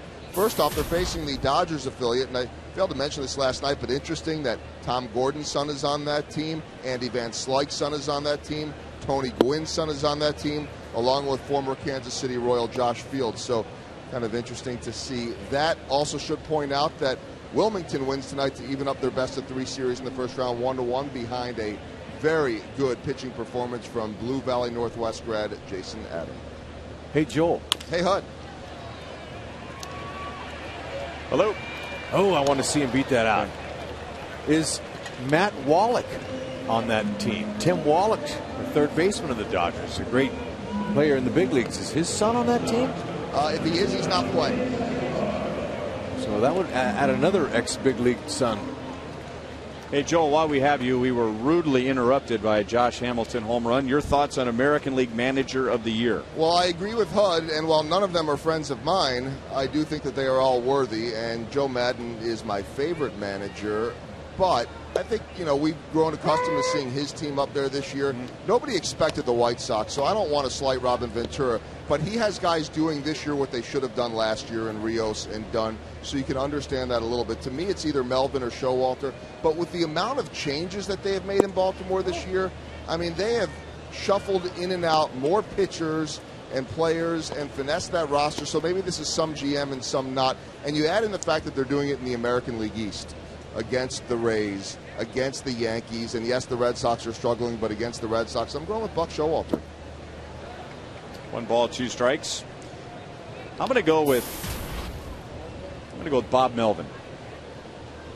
It's been amazing. It's the A's are farther back in the standings than the Baltimore Orioles are, but they have the exact same record, and it's going to be more difficult as of today. Even though Oakland and Baltimore are both tied for the wild card, they're both going for the division. So as far as the division goes, it'll be more difficult for Oakland. But as impressive as Buck Showalter and the Orioles have been, I think they had a better shot of competing this year because there were signs last year than the Oakland A's did. But I don't think there's any right answer. I think that those two, though, Ryan, Melvin, absolutely, the unbelievable turnaround. I mean, in the one sense, with the Orioles, just the fact that they've done it all year long. From the A's standpoint, it was like you looked up and suddenly this team that was out of it was completely in the race and a factor. And I would say, I mean, while I pointed out that the Orioles have to deal with what I think is the toughest division in baseball in the American League East, the A's are competing, and even more games in the smaller division, against the Angels and against the Rangers. Well, the Orioles are presently on top of the New York Yankees, 6-2 in the 8th, so they're looking to draw even with them. Let me throw this up for discussion. Is the East the most difficult division? I think it is. I say yes. Well, Toronto below 500, Boston below 500, big trouble. Tampa Bay 13 games above 500. I think the Yankees are on their way down. And they had a big lead earlier, but that team is starting to catch up with them. I mean, they won the season series with the Royals, but that's not the same Yankees team that would put fear into you like in years past. So, and I'm not disagreeing with you guys. Maybe it still is the toughest division, but it's not as tough as it used to be. You know where the tide has turned a little bit, because that division is so tough because the Red Sox primarily were doing everything they could to keep up with the high-spending Yankees. And obviously the Rays have gone about it a different way. The Blue Jays have a lot of talent, and they'd be much better in a different division. But I almost think that there's a similar factor with the way Artie Moreno is spent in Anaheim. And you almost have this spending war now between the Rangers and the Angels, and that's made that a power division. Yeah, and I was going to mention the East. One of the reasons is that they have the funds to buy players now. It's not a known fact that you can't buy a championship. It has to work on the field in the clubhouse. You have to have team chemistry, but the money is in the East. And I agree with you, Joel. It's shifting to the West. It's just too bad that the East, they don't get enough coverage. Alex lines out to left. And now Feldman has retired the last 7. And at the end of 5, we're still tied at 3.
3-0 lead at the end of 3, and Luke Hochaver retired the first 10, and then the Rangers hit back-to-back home runs in the 4th inning, and Luke bounced back in the 5th, facing just 3, and now Michael Young, Josh Hamilton, and Adrian Beltre. They got that rally started in the 4th, and Michael Young fouls back the first pitch as we visit with Royals Hall of Famer Jeff Montgomery. What do you see tonight?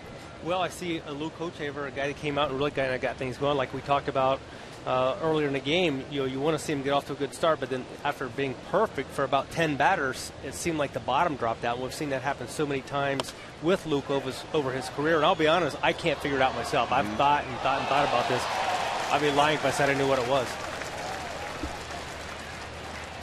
Well, we thought maybe we had picked something up in the Rangers dugout, but it hasn't resulted in anything since. But as Hud pointed out, hitters are always coming together, and the good hitting teams, at least the veteran hitting teams, are all coming together in the dugout and talking in between innings. What are you seeing? What are you having trouble with? What's the hittable pitch tonight? Well, the hittable pitches are balls out over the middle that major league hitters have been hitting for over 100 years. So look, there's no secret there. These guys are a good hitting team. They look for balls out over the plate, mistakes, and the couple homers that he gave up were balls out over the plate. And that's the thing that's difficult to figure out with Luke. He can be on cruise control for so long, so many consecutive batters, and then once a base runner reaches base, maybe there's something happens that disrupts his concentration, things really just kind of fall apart. And this was a 3-run inning, but we've seen even bigger innings over his career, 5-run, 6-run inning.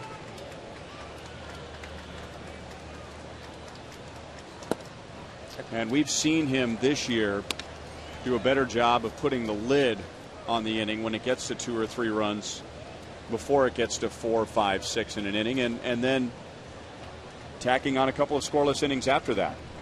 Talking with Michael Young before the game, when I brought up Luke Hochaver, he looked at me and he says, man, that guy, he's got filthy stuff. He's got really good stuff. So when a premium hitter like Michael Young tells you that's what's going around their clubhouse. Because they have respect for Hochaver and his stuff. And he's pitched so well against the Rangers, during his career. 5 starts going into the night. He had a sub-3 ERA, had never been beaten by the Rangers. So he's had their number, and I think that's sometimes as a pitcher, you have that feeling that I'm pitching against a team I've really done well. And Luke's done the same thing against the Tampa Bay Rays. He's really been successful against some top of the division teams. And then his last game against the Minnesota Twins, he gives up 2 home runs. It cost him 7 runs, and a lot of times it's command, but sometimes it's just not finishing off pitches, and it's maybe throwing pitches in a strike zone instead of finishing out of the strike zone.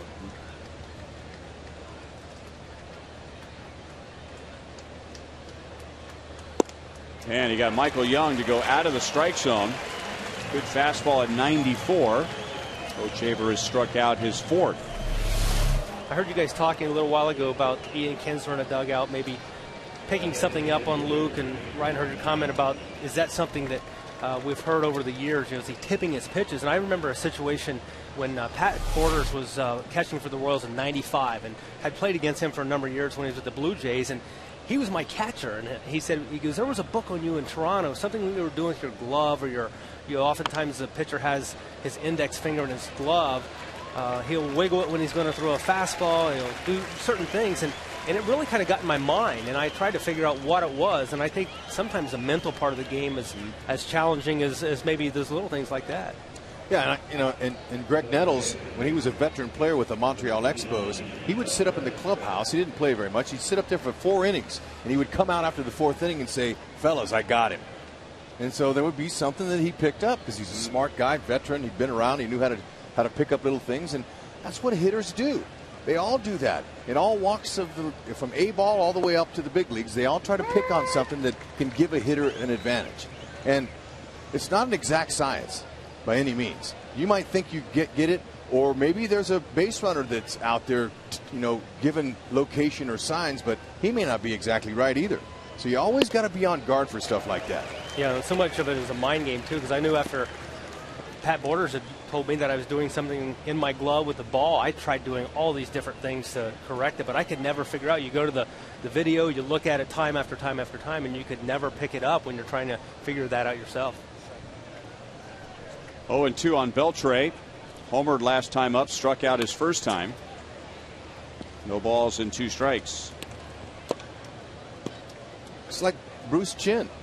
Okay, Bruce, as you see what Beltre has done here, he's had him a home run. Bruce said that he was tipping pitches with his curveball. He would stick his tongue out. And I said, somebody let you know that? Yeah, somebody let me know that because he's changed teams. He's pitched for what, 5, 6, 7 different teams? 10, sorry. And eventually that will get back to you, so he started chewing gum. And that took it away. Coach Haber gets the Rangers in order with 2 more strikeouts.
Slam inning. Our contestant is John Edelman from Kansas City, Missouri. If the Royals hit a home run in this inning, John wins $200. If the Royals hit a grand slam out of the park, John wins $25,000 from Sonic and the Kansas City Royals. You know, that was great having Monty up here, having a pitcher, and talking about tipping pitches, which goes on all the time, and hitters are always looking for. That's part of baseball, and it brings up a story that was really good. The Marlins in '97 were going to the playoffs. That was Jim Leland's team. Charles Johnson's the catcher. Tony Saunders was a left-handed pitcher, and I was like 10 for 15 off the guy. I raked him. So I step in the box, my last at-bat of the season. It's the last game of the season. They're going to the playoffs. We're out of the race. And I stepped in the batter's box, and I looked at the catcher, Charles Johnson, and I said, I got him. Stepped in, got another base hit, my 3rd hit off in the game off him. I'm doing the interview after the game down on the field in Philadelphia, and here comes Charles Johnson in his suit, comes out of our locker room. So he came through our locker room, out the doors to the field, and I saw him coming, and I wasn't sure what he was coming for. I'm going, what's he? And he came up to me and he goes, you told me you got him. We need him in the playoffs. We're going deep in the playoffs this year. And can you please tell me what you saw? And so I tell him? I retired. It was at the end of my career, and I could feel his urgency, and I said, yeah, I'll tell you. He's wiggling his finger. Every time he wiggles his finger, he throws a curveball. So I would take the curveballs and hit the fastballs. And so he said, thanks a lot, man. I appreciate that. So I turned the TV on in the postseason. Saunders is pitching a game, and he has a patch sewn over his finger. Yeah, so that's how. And the Marlins won the World Series. They did. Did you get a ring for that or a playoff share? No, absolutely not. But that was a situation that I gave up the goods. Billy 0 for 3 tonight against Feldman with 2 strikeouts. Well, we should point out that whatever the Rangers were discussing when we saw Kinsler and Beltre talking, since then, Kinsler has popped to short, and Beltre has struck out. So can't say for certain that they figured something out, but they thought they had, and they were talking it over in the dugout. But since the conversation, Luke Hochevar has retired 6 of the last 7. Kinsler makes the play on the right side. Salvador Perez is 1 for 3.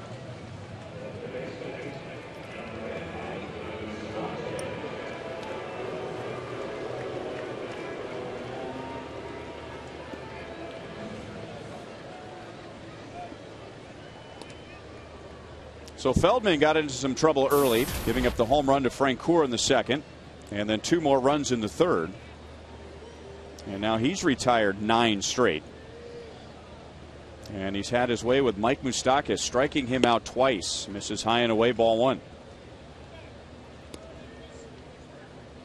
No walks, 6 strikeouts for Feldman. Trying to win for the first time since August 4th when he beat the Royals here at Kauffman Stadium.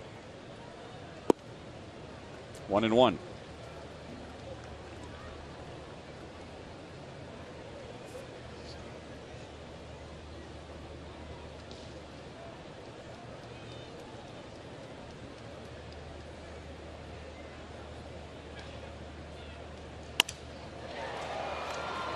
And to right center field, Cruz is there to make the play, and Feldman again gets the Royals in order, and now he's retired 10 straight.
Baseball is brought to you by Panera Bread, now at 24 KC Metro locations. Visit us online at PaneraKansas.com.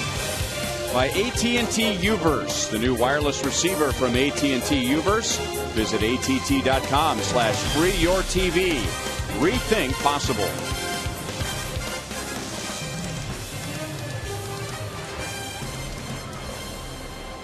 Three tie as we go to the 7th inning. The Royals are 5-4. So far in this homestand. Cruz, diving play, Escobar, and he throws to Hosmer in time to get Cruz 1 away.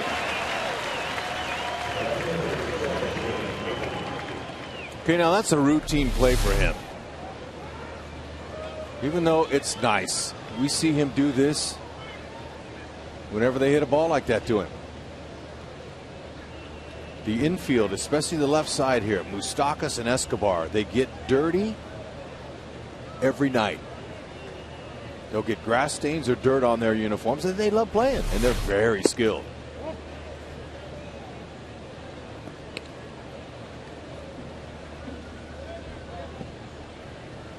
Guy over there has got a future Gold Glove in him. So does Eski, so does Moose, and so does Salvador. 4 in the infield here.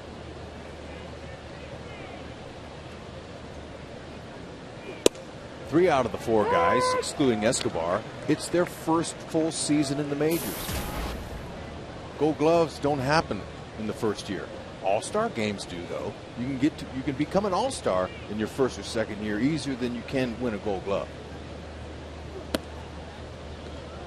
2-1 on Murphy. But the potential here in Kansas City, Dayton Moore and the Glass family, they have a plan. It's been in motion for a few years, but it's slowly materializing. And a soft liner will drop into center field as Murphy has his first hit since Tuesday.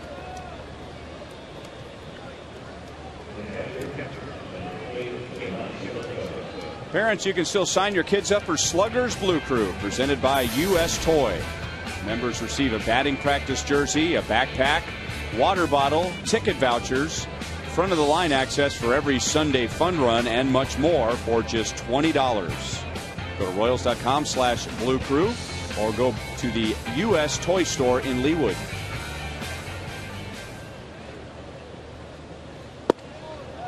Curveball drops in for a strike to Soto. He's 0 for 2. Luke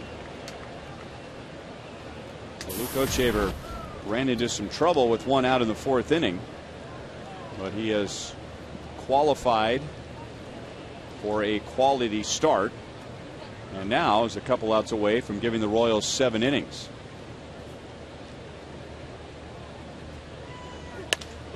Pitch was up, and it's drilled to left field. Alex to the corner. It stays in, and now it gets by Alex, and Murphy is around third base. He will score on the double by Soto. It's just Soto's second hit of the series. Okay, this ball, he hit it off the end of his bat. If he barrels it, it's a homer. But it kicks off the wall. Gordon tried to barehand it, and he missed it. Now, if he goes with his glove in there, he probably makes the play for sure off the wall and holds the runner from scoring.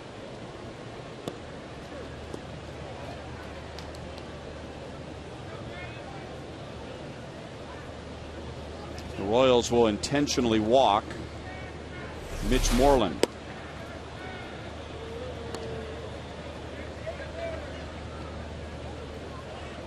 And Kelvin Herrera has been throwing all inning for the Royals. After the intentional walk, Hochevar will be over 100 pitches.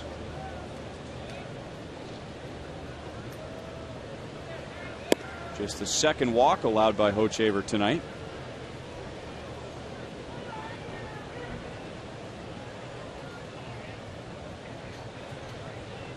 And there's ball 4. Ned Yost heads to the steps, and out he comes.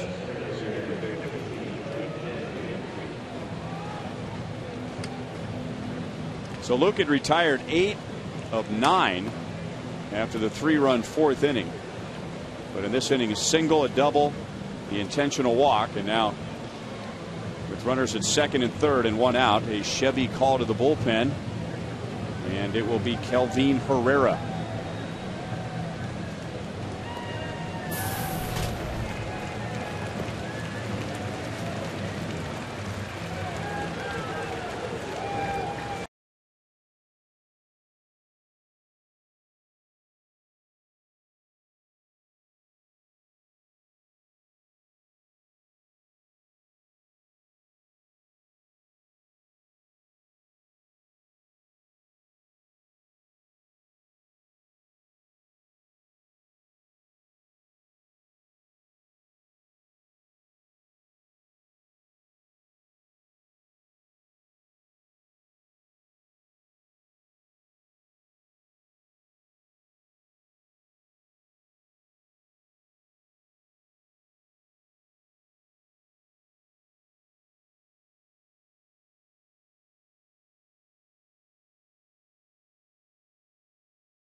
Loaded one out in a 4-3 game. All right, the 4 players to win the Royals Triple Crown. George Brett, let's begin with him. He may have done it more than once.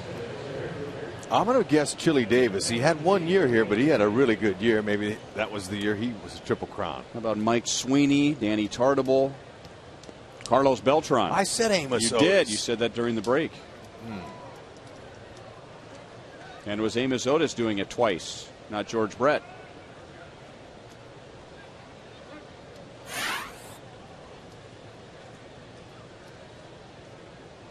So Herrera inherits a mess. And he gets a ground ball out at second, and a double play with the speedy Gentry. So he comes on with 2 on, 1 out. He gets the double play. Stretch time at Kauffman Stadium. Rangers by 1.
Go to visitmo.com to start planning your next Missouri getaway. Kansas City's Power and Light District, over 500,000 square feet. It's the Midwest's premier place for entertainment. A 9-block neighborhood located in the middle of downtown and links the convention center to the Sprint Center. It features more than 50 unique and captivating retail outlets, restaurants, bars, and entertainment venues.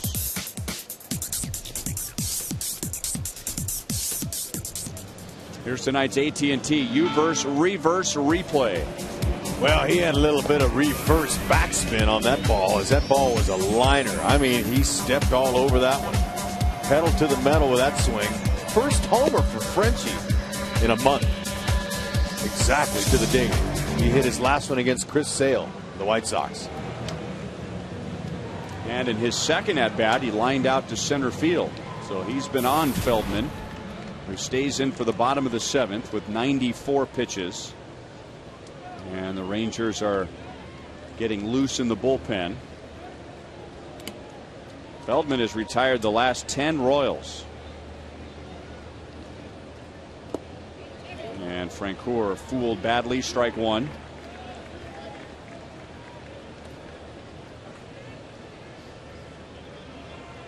So as Rex said, his first home run in exactly a month and just his second RBI in his last 19 games. 1 ball, 1 strike on Francoeur. He was already 2 for 4 against Feldman before tonight. And now a home run and a line drive to center field.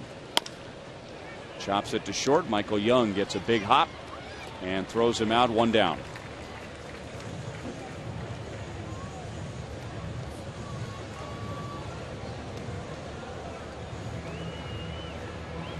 And now with left-hand hitting Eric Hosmer coming up. Ron Washington comes out of the dugout.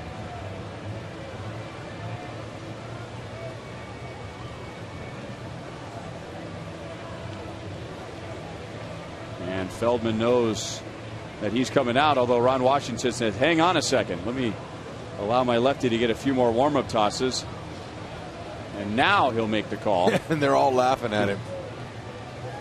And Ron Washington, knowing him, he probably cracked a joke. Michael Kirkman, a lefty, is our Chevy call to the bullpen.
Pad, Android, BlackBerry, and Windows Mobile. You'll get live audio, pitch tracking, video highlights, and more. Just text @BAT to 31826 or visit Royals.com for details.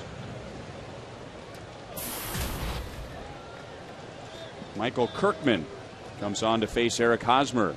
One-run game. Rangers just regained the lead in the top of the 7th. And with Scott Feldman coming up on 100 pitches, Ron Washington goes with the fresh arm and the lefty to face Hosmer. And Hosmer 0 for 2 against Feldman, but hit the ball hard in his last at-bat.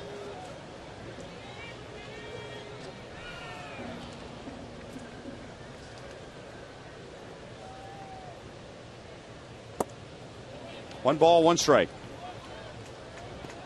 Okay, Kirkman's going to use a fastball, slider, and a changeup. 3 pitches, pretty basic, but when you mix them all up and you locate them properly, you become pretty good.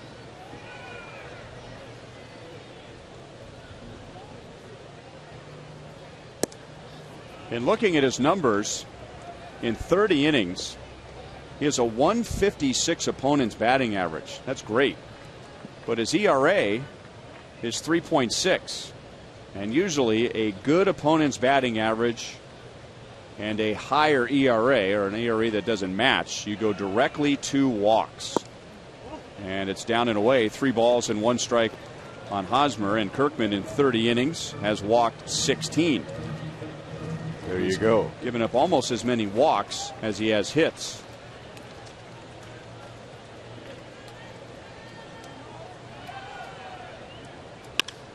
Got a pitch up. Drives it into left center field and deep. And Eric Hosmer ties the game.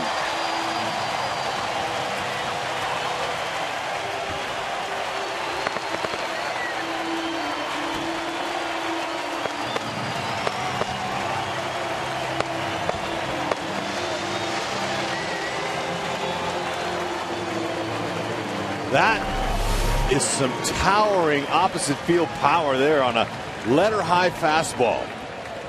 Hosmer finally goes to the opposite field with some authority.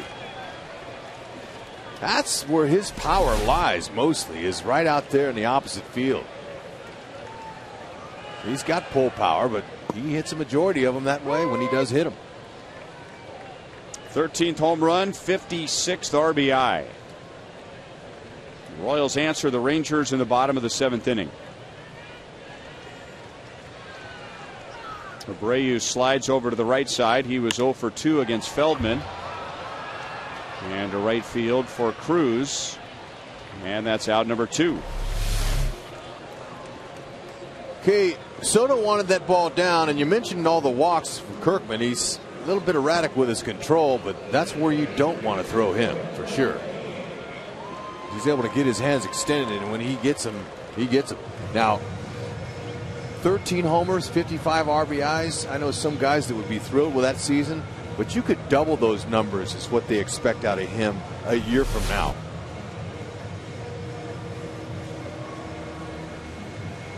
It also takes Luke Hochevar off the hook for a loss. So now a no decision for him. So we're tied at 4 as the Rangers make another pitching change with Kane coming up with 2 outs.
Ball presented by MasterCard begins at 2:30 p.m.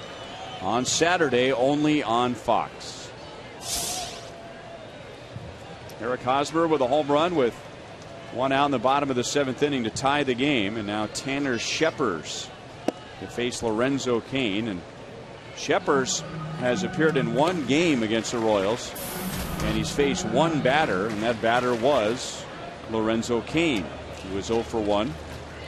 31st appearance for Scheppers, who was a first-round sandwich pick of the Rangers in 09.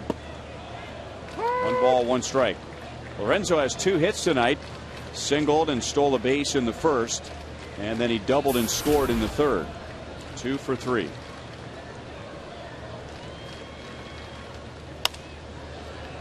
One ball, 2 strikes.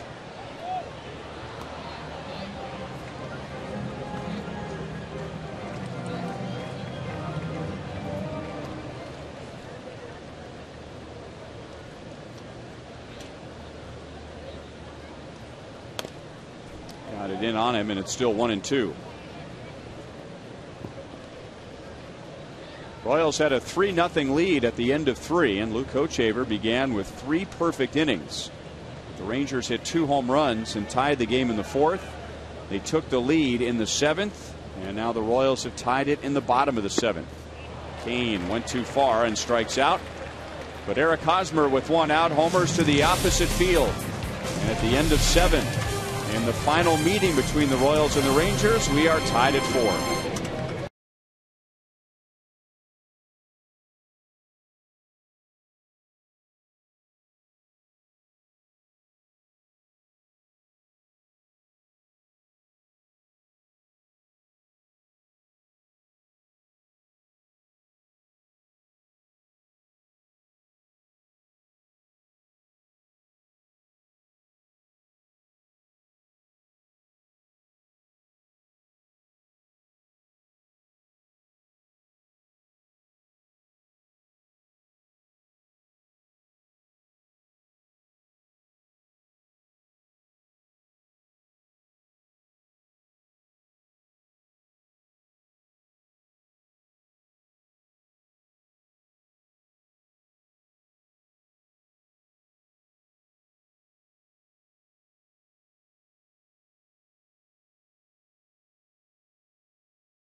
4. That's the score here as Panera takes us around the league. We'll take a look at all the action on a light night. Atlanta wins it 1-0. Miami 6-2 over Milwaukee.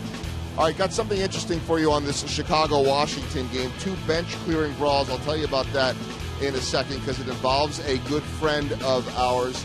And then the big game in the American League, Baltimore and New York. Yankees trailing 6-1 in the 8th. They score 5 runs to tie it up. And then the bottom of the 8th, Nate Robertson comes in. Adam Jones leads off with a home run. Wieters gets a hit. Reynolds homers. Boone Logan comes in. Chris Davis homers. And the Orioles have stormed back to take the lead. Guys, as for that Cubs-Nationals game, our very good friend, former Royal, and our broadcast partner, Jamie Cork, the Cubs bench coach, was ejected after getting into a big argument with Nationals third base coach Bo Porter. Now, we never saw this kind of behavior from Jamie, but I guess the Cubs had gone over and their catcher had gone to change catcher's mitts. And there was a little action in the bullpen, and I think the Nationals didn't like these stalling tactics, and then the arguments broke out, and the bench just cleared, and there ended up being a bench-clearing argument right by the Cubs dugout. So Jamie was ejected. And then a little later on, they might have the Cubs thrown right behind or right by Bryce Harper, and then the bench is cleared again, and more people are ejected. So I suspect that somewhere in the visiting clubhouse in Washington, our good buddy Jamie is maybe sipping on a cold beverage. Did it go to blows? Looked like there might have been some pushing and maybe some fists the second time around. Steve Clevenger, the catcher for the Cubs, was ejected. Manny Corpus, the pitcher, was ejected. And Michael Gonzalez from the Nationals was ejected. So, for the most part, it was more of one of these, these bench-clearing talks, as we say now.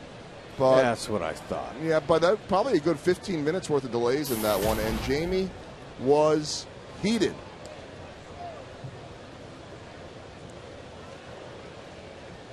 Oh, one other thing I should point out, the Storm Chasers now just got excited about Jamie. Ryan, you get that, right?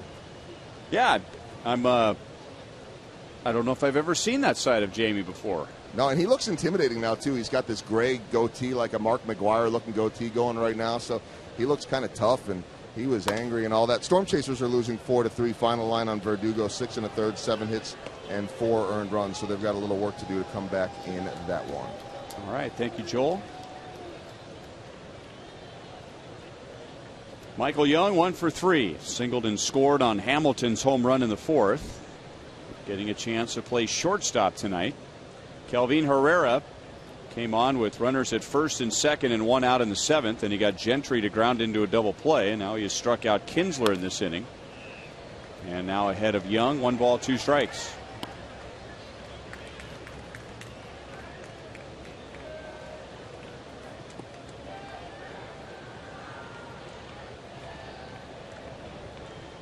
You and Jamie Quirk have something in common. We do? Yeah. Well, we were former big league ball players. And both had long careers. That's not what I was referring to as Kane runs into right center field and retires Michael Young, 2 down. Okay. He went to Notre Dame. No, but he could have. So what would you guys have in common if he went to Notre Dame? Nothing, because I didn't go there either. Right, but he was recruited to go to Notre Dame just like you were. I had signed a letter of intent, and unfortunately for the Irish, actually, fortunately, I didn't end up with them, but unfortunately, they lost their scholarship. Dan Devine, what a great, classy man. God rest his soul. That guy, when I got drafted by the Yankees and had to call him after I had to take the SAT test 3 times to get in their school, they were patient with me, and I called him up and said, Coach Devine, Rex Hudler from Fresno, California, I got to tell you that the New York Yankees drafted me in the 1st round, 18th pick in the country. And he said, son, I already heard the news. You need to go and take advantage of that opportunity. Mr. Steinbrenner's got lots of money, and if you ever want to come back here, you can. And I thoroughly expected he was going to be upset. And man, I just looked at the phone and I went, wow, this guy, what a nice man. But since then, the NCAA has changed that ruling, and the school doesn't lose their scholarship. when a kid does that to them. So back then, once they committed it to you and you didn't take it. I signed it already, though. I signed it. But I didn't end up going there. So they couldn't get it back and then give it to another kid who was going to go. Right. So since then, they made the right decision and changed it.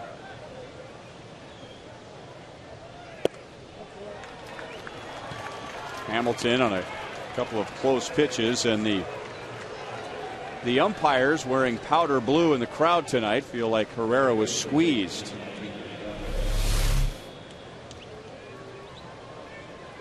Thought that was outside. So on the Notre Dame topic, I never got a chance to see a football game there, and this Saturday when we're off, it's a National Fox game. Our producer Joe Lavero is going to take me. We're going to get in the car and drive to South Bend and watch a Fighting Irish. You expecting a hero's welcome when you go? What? I'm just thrilled to be a part of it. They won't know me from anyone.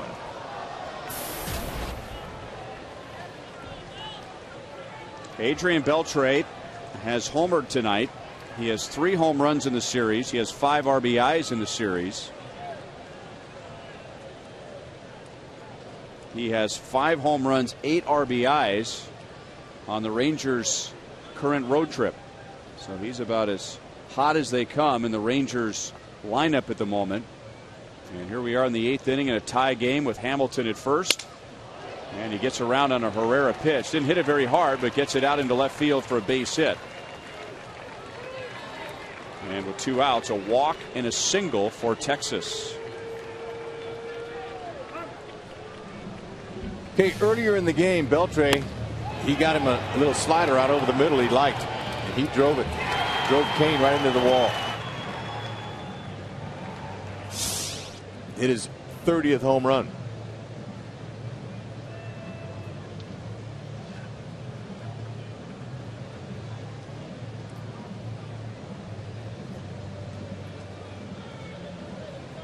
Okay, Dave Island would like to see Herrera use that fastball on the outer half of the plate. Even though it's 100 miles an hour tops, it can be hit if it's out over the middle. It's got a slider and an excellent changeup to go with it. Plenty of weapons to get it by, guys.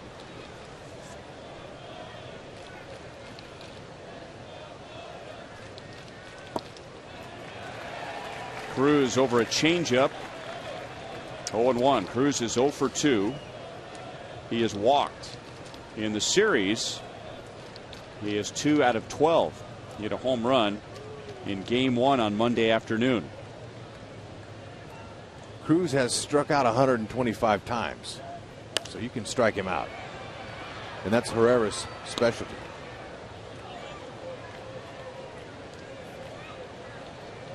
Herrera has 67 strikeouts and 71 in 2/3 innings pitched.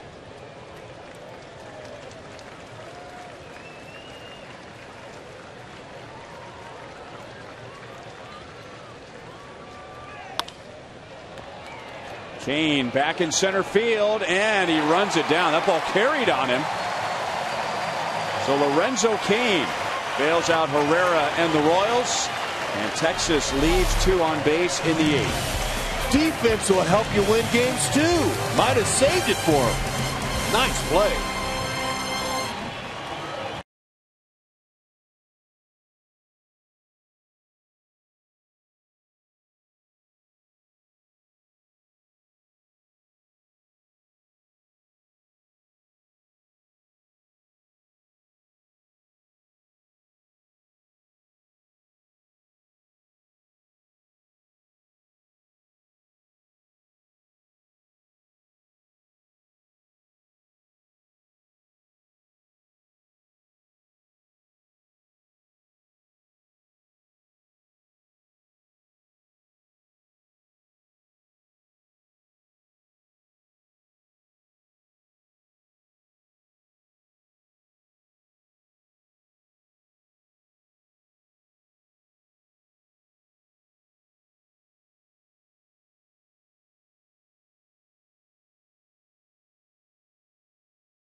Look at Salvi. He's at it again. You would think that teams would finally get the message, hey, look, don't get too far off the base because there's a beast behind the plate that wants to nail you. Those were the 3 before tonight. And then Perez with his 4th pickoff of the year as he got Craig Gentry in the 5th. There's a line drive base hit into left for Alcides Escobar. He is 1 for 4.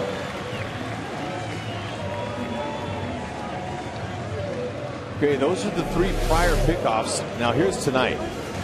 Looks very much like the other ones.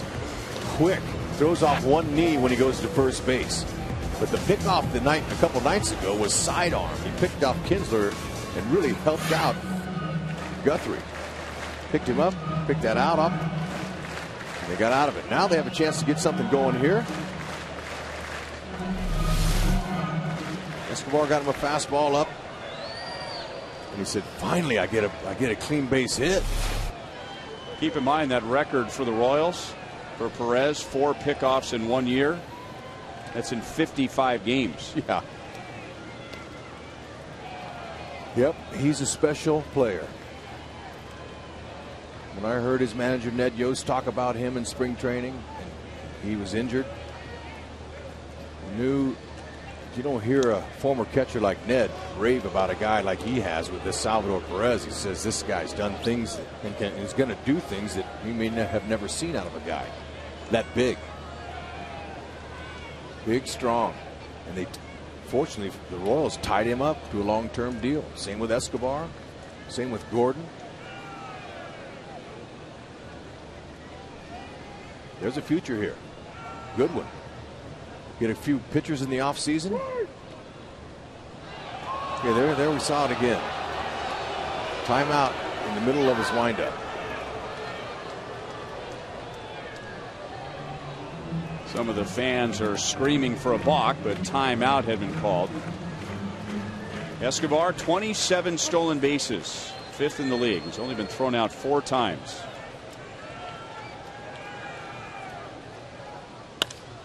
Alex goes the other way. It's going to be a long run for Murphy, but it's foul.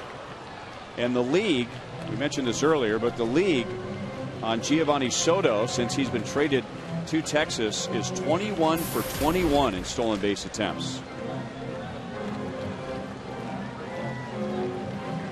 Alex tripled back in the 3rd inning, drove in his 63rd run of the year and scored.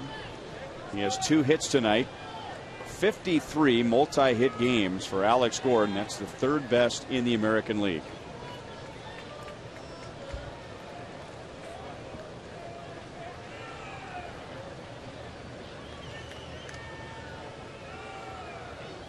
Royals are 3 for 3 tonight in stolen bases.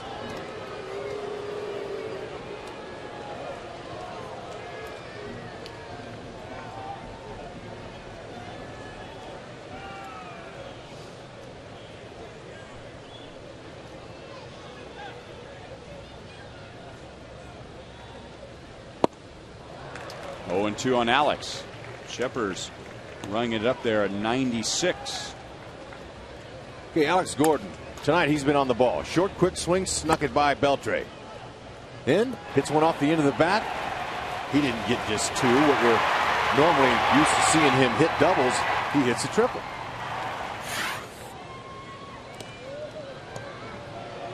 And for Gordon, that was his 4th triple.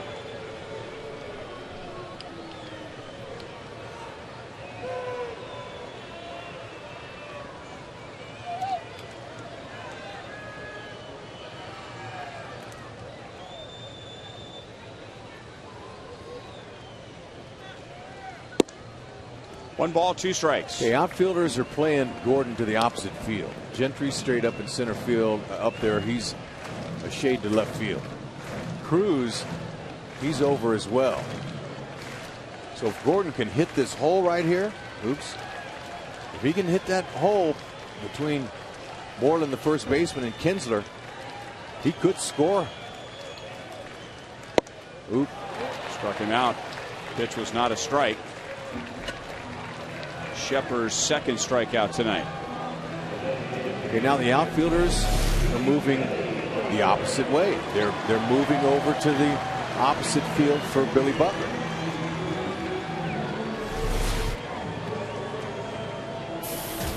Is Billy due or is Billy due?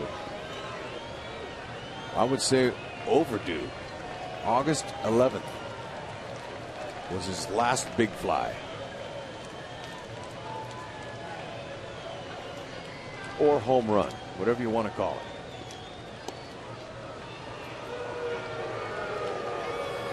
How about a tater?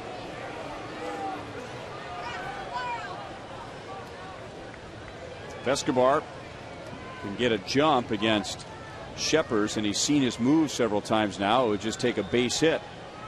Not running, and Billy takes one under the chin.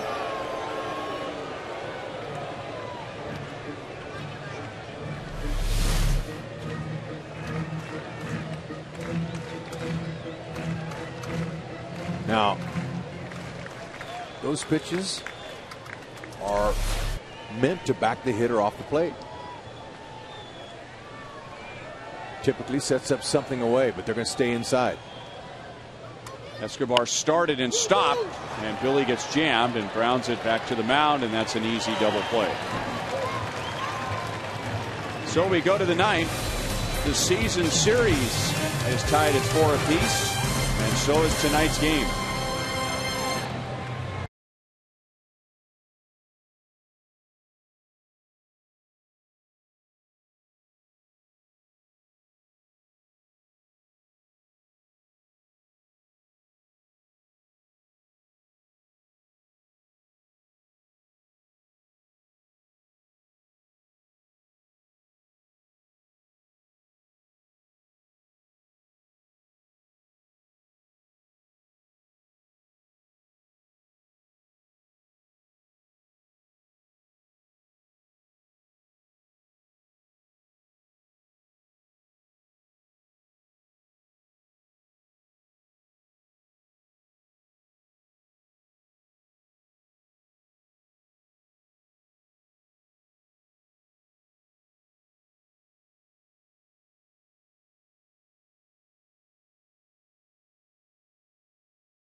For Boulevard Royals Live, all tied up at 4 after the game. We'll talk about Luke Hochevar retired. The first 10 batters, it was batters 11, 12, and 13 that gave him problems. Salvador Perez sets the Royals single season record for pickoffs by a catcher in just 55 games. And we will get you ready for the first of 3 between the Royals and the White Sox. Luis Mendoza and former Minnesota Twin Francisco Liriano. Royals will see lefties throughout the weekend. Ryan? All right, Joel, it'll be Tim Collins for the 9th inning and appearing in this series for the first time. And some left-hand batters are coming up, beginning with David Murphy. Collins with 87 strikeouts. Royals record for a left-handed reliever, and by a wide margin now. He would have to record 17 strikeouts before the season was over to break the Royals record for any reliever, held by right-hander Jim York back in 1971. So it'll be Murphy, then right-hand hitting Giovanni Soto, and another left-hand batter, Mitch Moreland.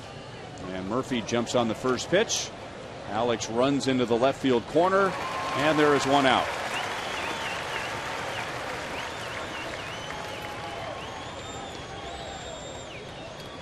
Hochevar went 6 1/3. He gave up 4. Herrera an inning and 2/3. And now Collins.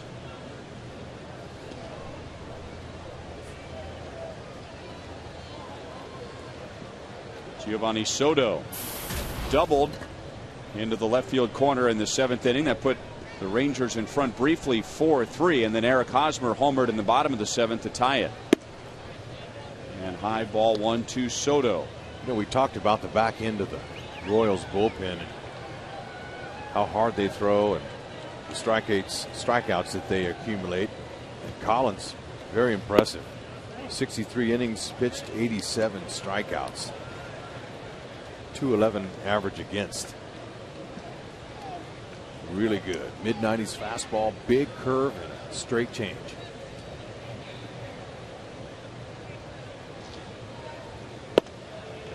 That's a strike, 2-1. There you go, the league leaders. Strikeouts for relief pitchers, and Collins has 10 more than the next closest guy. Steve Delabar, who started the year with Seattle and now pitching with Toronto, and then Greg Holland is third. Now it's 2-2 on Soto.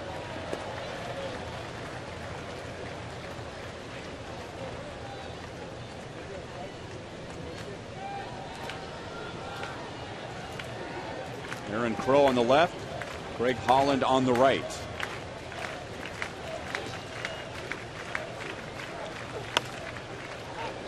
Popped up. Hosmer runs to the dugout suite, reaching, and did he grab it? He did.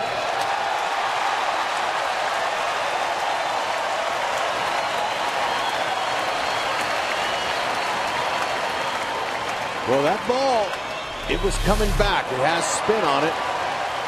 And he goes over, finds the rail, stretches his long body as far as he could stretch it, almost fell in. Fans had a bird's eye view. And when he came up out of that first base dugout suite, he had him a souvenir. They knew he caught it before we did.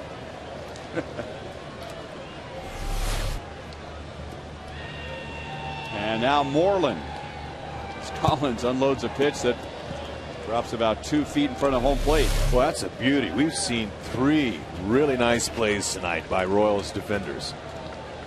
I mean, you can't stretch any further. He had all his arm, his glove. He caught that right on the end of it. Escobar, Kane's running catch to the wall, saved a couple of runs, and now that one there was. We see it nightly.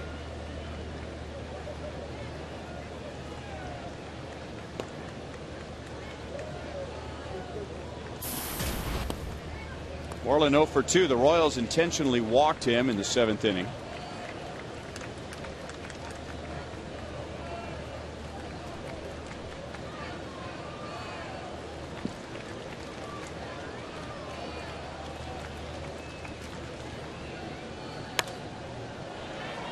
Out of play.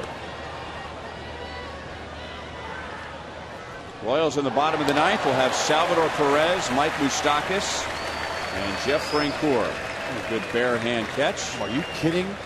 That was a great catch. With the hang time that foul ball had on it off of Moreland's bat, no way. But like I said before, these Royal fans, they got hands, man. Look at that. He just handed it off to his buddy down the aisle there. Look at that. Made that kid's day. Thank you, sir. And he got the call. Moreland can't believe it. He turns away in disgust. 2 balls, 2 strikes.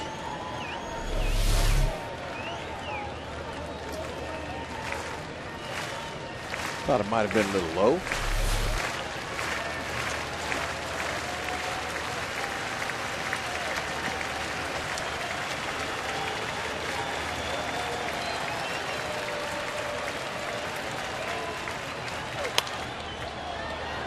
We'll do it again.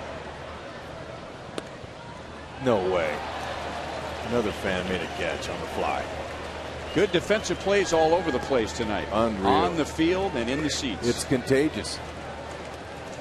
Guy brought his glove for a reason. Yeah. And a foot-long beer can in the other hand. Oh, wait, hey. Impressed his daughter, who's sitting a couple rows down from him. Another foul ball, and Collins just going with the heat. One fastball after another to Moreland. might set him up for that big curveball he's got. Or he could use a straight changeup, and he throws it to lefties or righties.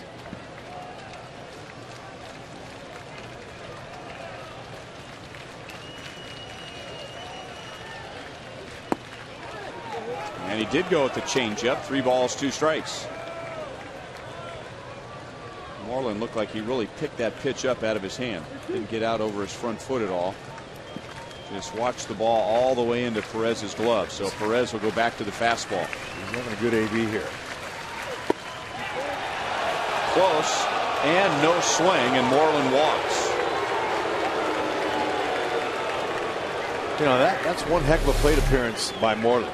Because remember earlier in the count, he called that ball a strike. Of course, it was a little bit tighter than that, but Moreland laid off it.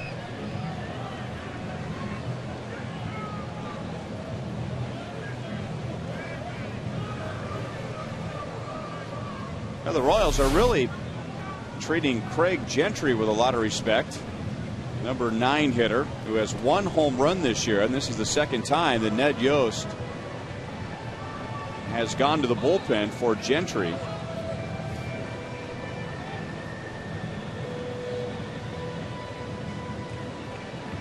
And the first move was for Aaron Crow to come in, but if you could read Ned Yost's lips, he turns the dugout and said, "No, I want Holland." We had 2 righties up.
Moose is saying, all right, the shorter guy.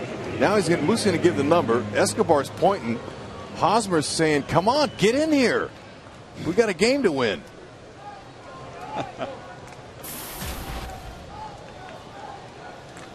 And you can understand some confusion because Aaron Crow, a right-hander, also warming up, and Greg Holland doesn't usually come into a game with 2 outs in the 9th inning in a tie score. But the Royals, for the second time in 3 innings, make a pitching change in front of Craig Gentry. And it worked in the 7th as Herrera came on and got Gentry to ground into a double play. This time around, he bats with Moreland at first, 2 down. You know, before they had telephones in the dugouts and in the bullpen, each reliever had his own sign, his own body language sign. And they would, if he was tall, the manager would go, I want the tall guy. You know, you go right-hander, left-hander, but then some guys were bigger than others around, and you would go, you know, make the sign that he's like you've got a hula hoop around his waist. Yeah, we want the big guy. So they did sign language. 1-2 on Gentry.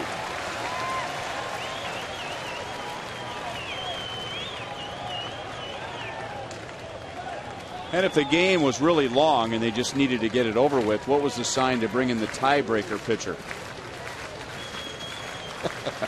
I don't know. You might have to ask a skipper for that one.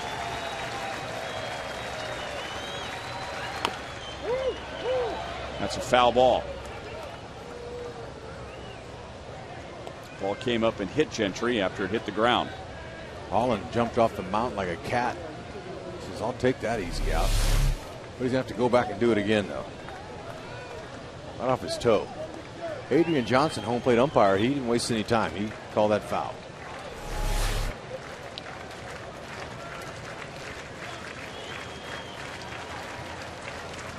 Holland's got really good weapons. He's got a good mid-90s fastball, slider, and a split finger. 2-2.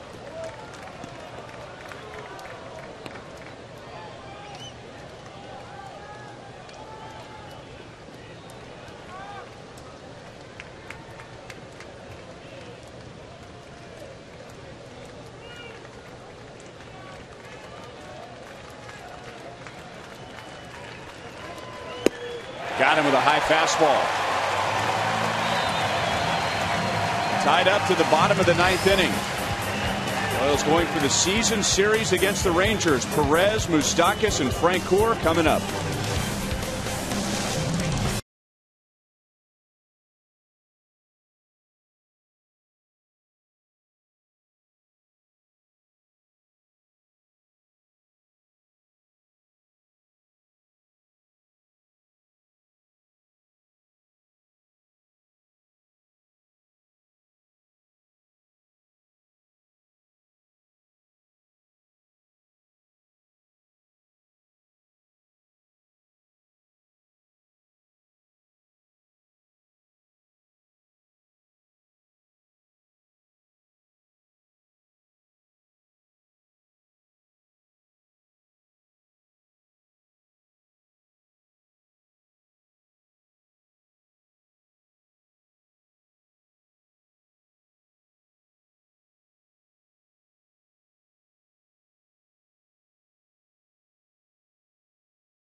Copyrighted telecast is presented by authority of the Kansas City Royals and may not be reproduced or retransmitted in any form.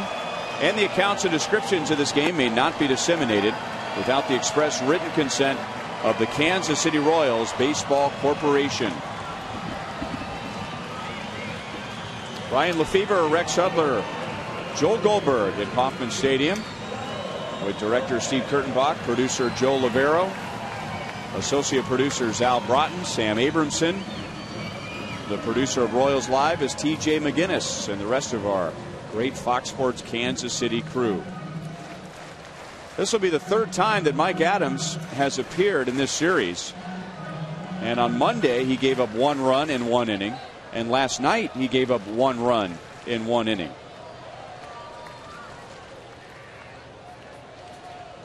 Salvador Perez leads off. And Adams falling off to the first base side of the mound and falling out of the screen of your television set. 1 ball and no strikes. Yep, he has that unusual fall off like that, but you know, he's got really nasty stuff. He's got a good hard sinker. Slider with a lot of life to it. Occasional changeups. 1 ball, 1 strike. Salvador faced Adams last night and he walked. See how that hard fall off to the right side. His pitching coach Mike Maddox said that he's downhill all the way and then his glove side swings him over. Off the knuckles and out of play.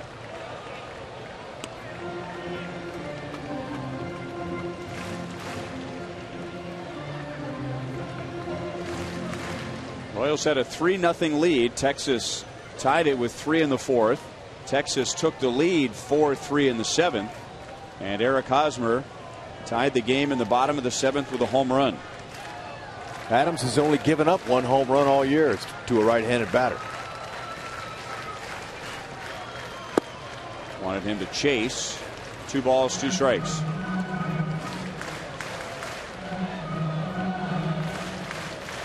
Salvador Perez with a base hit tonight has tied his career high with an 11-game hitting streak. Outfielders are deep. Beltre, the third baseman's hugging the line at third. Didn't want any doubles to get by him there.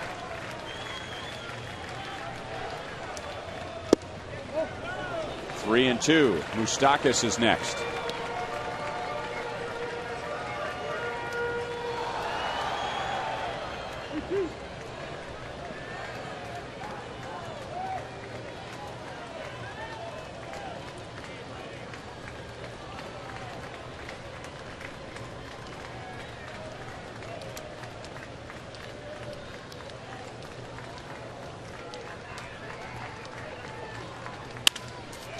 On the ground to Beltre. Perez is out, number 1.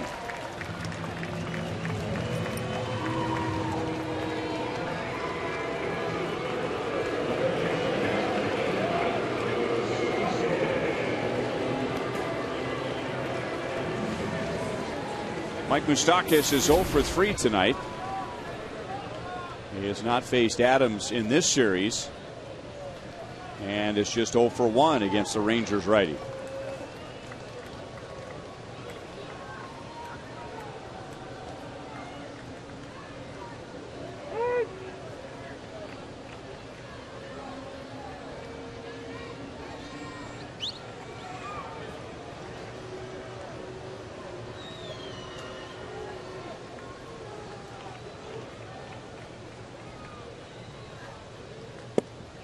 Another close game for the Royals on this homestand. They are 5-4 against Detroit, Minnesota, and now Texas. 7 of the 9 games have been decided by 2 runs or less. 5 of the games have been 1-run games. Now here we are, tied at 4 in the bottom of the 9th. Moustakas grounds it up the middle and into center field. The winning run is on with 1 out. Okay, so you got to wonder if Gerard Dyson's going to come out and run for Moose. He's their super speed base stealer.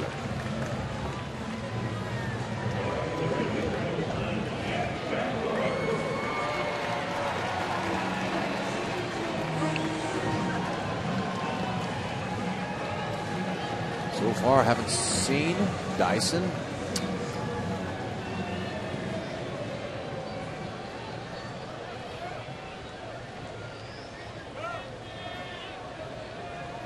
There he is there, but maybe they're waiting. So it'll be Jeff Francoeur, 1 for 3 tonight with a home run on a Frenchie Quarter night. And many of the fans out in the right field cheering section are on their feet, anticipating that Francoeur will end this game with a thrill.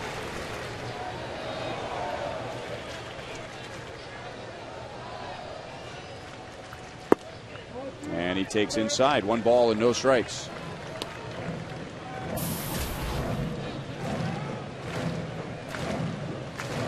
That pitch there that he just took is the same location as his home run early in the game.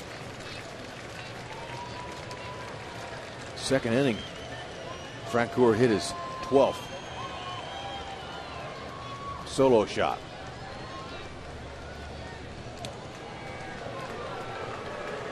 Take a look at it. Same location. Ball was down, out over the middle. Got it on the line.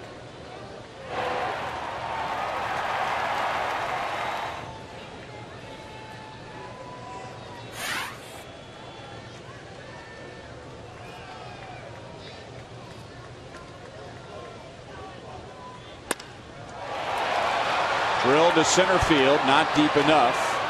And Gentry makes the play in front of the track. So Francoeur just missed it. And Moustakas is at first with 2 outs.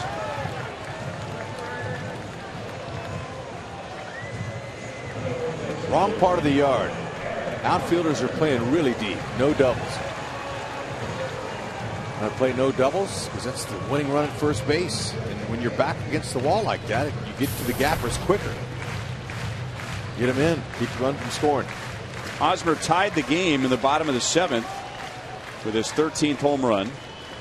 He hasn't faced Adams in this series. And he's 0 for 1 with a walk in the past against Adams. Hey, that was earlier in the game. Hosmer went to the opposite field. And that was right after a pitching change. After 1 out in the 7th, Ron Washington went to the bullpen and brought in lefty Michael Kirkman, who promptly gave up the home run. And that pitch misses for ball 1.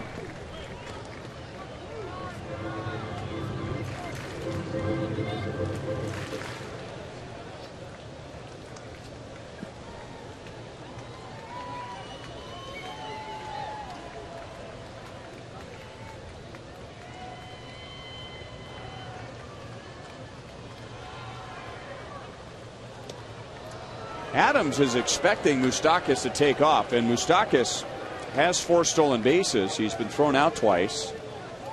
And Moustakas really doesn't have a threatening lead over there, but Adams just keeps throwing over to first. No, and I'm wondering why Ned Yost isn't pinch running Gerard Dyson. You know, in this case, Hud, maybe a little bit more of a dilemma for Ned Yost than it would be with Billy Butler, because if they go to extra innings, you're now talking about bringing in Johnny Giavotella to second, moving Tony Abreu to third base. And you've got a bit of a limited bench. All right, Joel cut out, but I think he got his point. Yeah, but you're trying to win games now, this inning. It's a walk-off situation. And grounded foul. Hosmer down in the count, 1-2. Well, it was a 1-out single from Moustakas. And there's been a lot of pitches thrown to Francoeur and Hosmer, which would have given Dyson a few opportunities to steal second. And a doinker, any kind of a lousy single, and game's over. He steals. You know, I don't remember the last time Dyson got caught stealing. He's a prolific base stealer. Tough pitch out on his hands, and he fouls it off the third.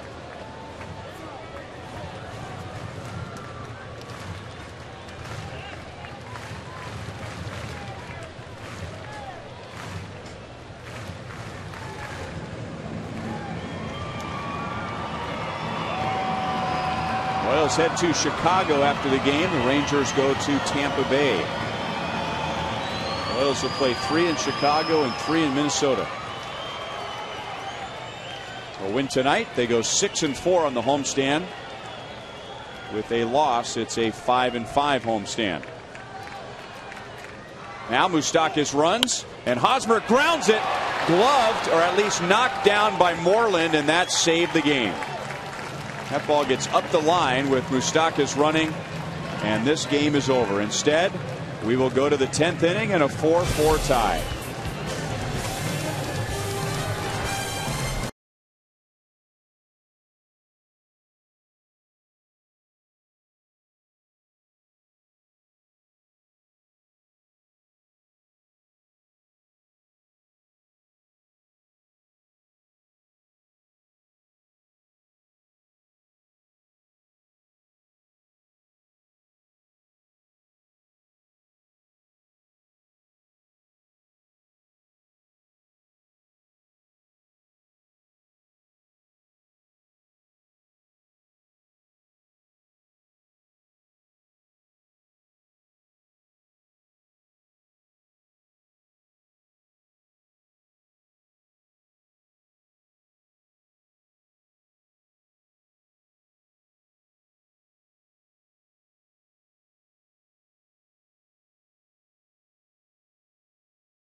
Link's beef jerky all summer long. Mike Moustakas getting a 1-out single in the bottom of the 9th inning. The Royals couldn't get him around. And Greg Holland, who recorded the final out of the 9th, he stays on for the 10th, which is the top of the Rangers order, beginning with Ian Kinsler, who's 0 for 4. Fastball at 95 for strike 1.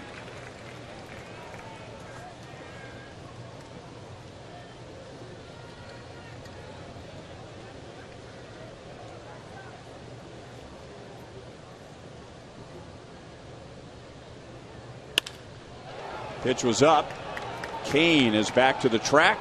He's at the wall. He leaps, and it's just over his glove, and Kinsler is going to try for 3.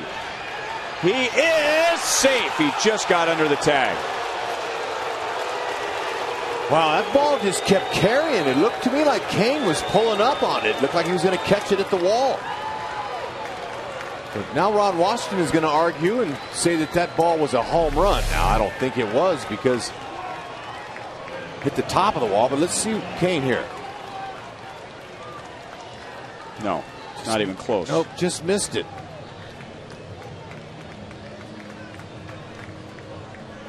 Well, Kinsler should have had a much easier triple than that. I wasn't sure what was going to happen, but he got under the tag there.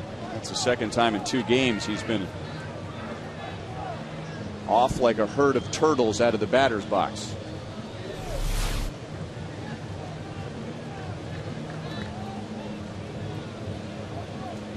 Okay, Lorenzo Cain made an excellent catch a few innings ago that would have scored 2 runs, and he almost comes up with another one just over his glove.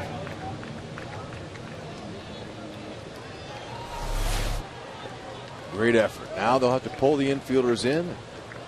Hope that Holland can go to work here with nobody out against the teeth of their order.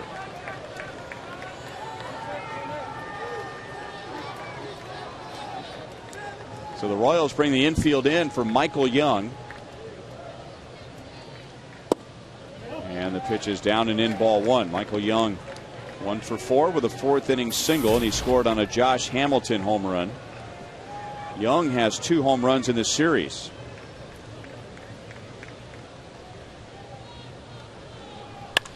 And there's a base hit into center field.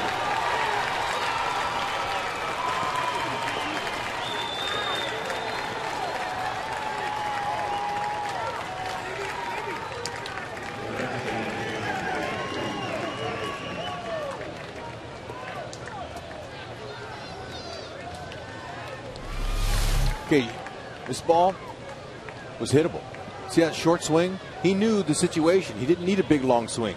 There's a professional hitter there looking to just knock the run in with an easy swing, and Holland gave him a pitch. That was a mistake. You brought it up earlier in the game what Rod Carew used to teach as hitting coach. Infield in, just look for a pitch to hit up the middle, slap it. He was ready for it. 0-2 on Josh Hamilton. He had a 2-run home run in the 4th inning.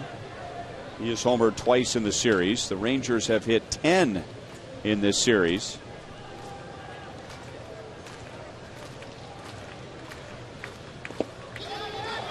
Perez can't find it, and Michael Young realized that, and he moves up to second base on a wild pitch.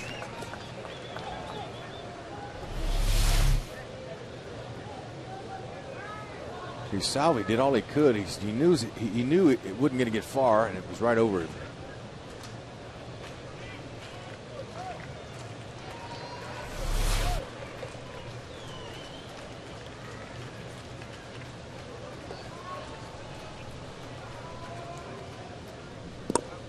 Did he go? No swing. Third base umpire Field and Colbreth.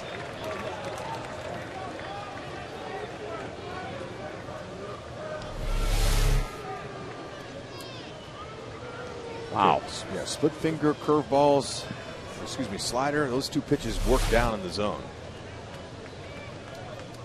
Couldn't get him to swing at it.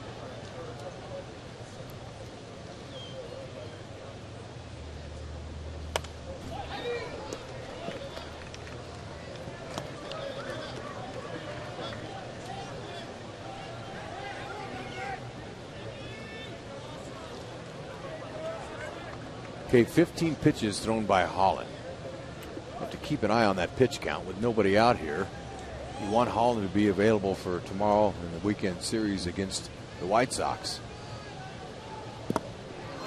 And he strikes out Hamilton.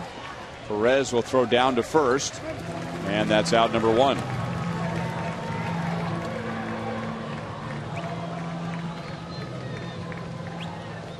Joe Nathan.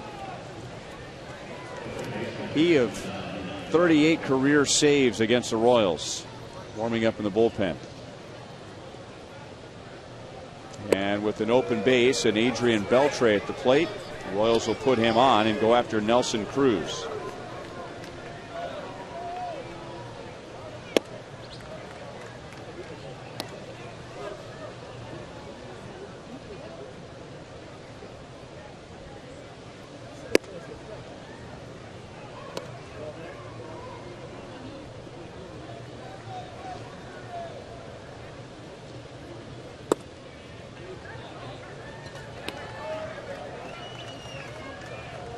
So Beltre's on for the 3rd time.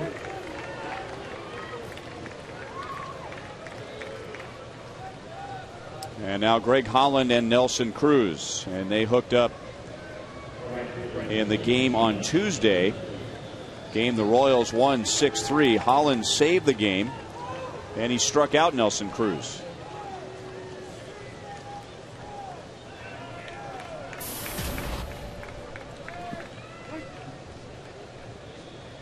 Altogether, Cruz is 1 for 3 in the past against Holland. Cruz tonight has been the victim of good defensive plays twice. Alcides Escobar went diving up the middle on a ground ball in the 7th inning and threw out Cruz. And then Lorenzo Cain running to the warning track in the 8th inning made the play on Cruz. So he's 0 for 3, but he could be easily 2 for 3. Fastball is outside, 1-1.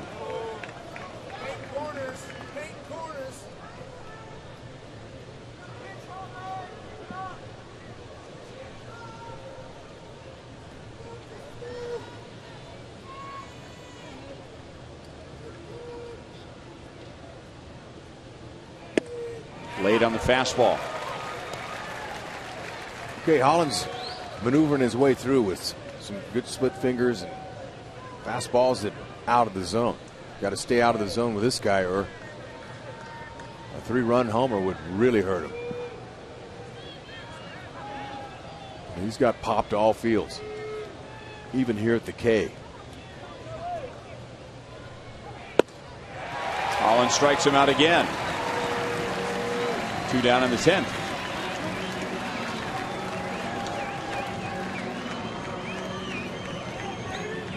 And now it'll be Murphy. And now we get back to your pitch count comment, Hud. Yeah, you can't overwork Holland in this situation right here. Now Ned has his reasons, I'm sure, but Aaron Crow was one of the right-handers out there with Holland, and they had a confusion of who they wanted, and he went with Holland. Didn't work out.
But now here in the 10th, Kinsler has tripled. Young has singled him in.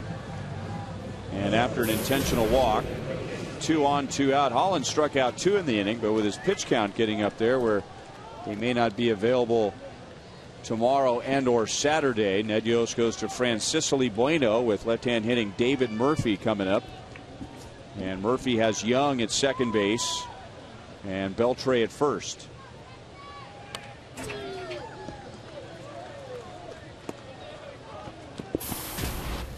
Murphy had 2 hits in the game on Monday, and that was his 5th consecutive game with multi-hits.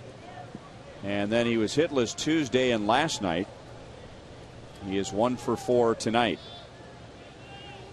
He is the league's 5th leading hitter with a .318 batting average. And that hit him.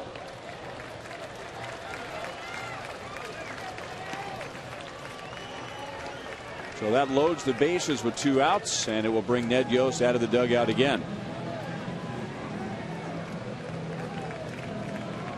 So you got a right-hand batter coming up, Giovanni Soto, and now we will see Aaron Crow.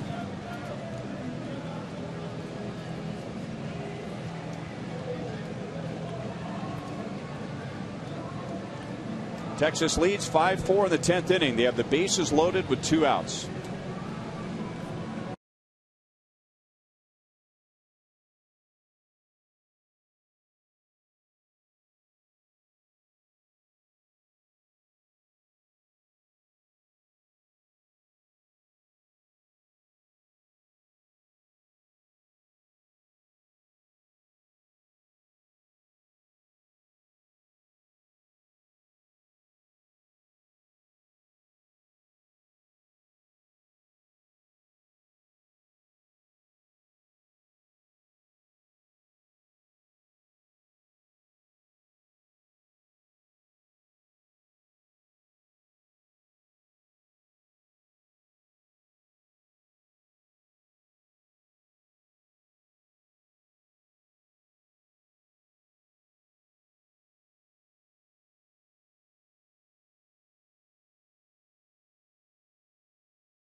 He's at third.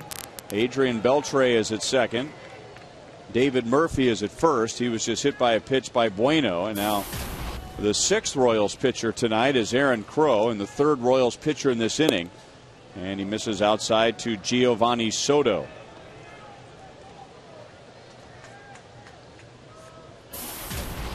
Soto has just 2 hits in this series. He started all 4, but 2 big hits. He had a 3-run home run on Monday afternoon, and then he doubled, driving in a run in the 7th inning.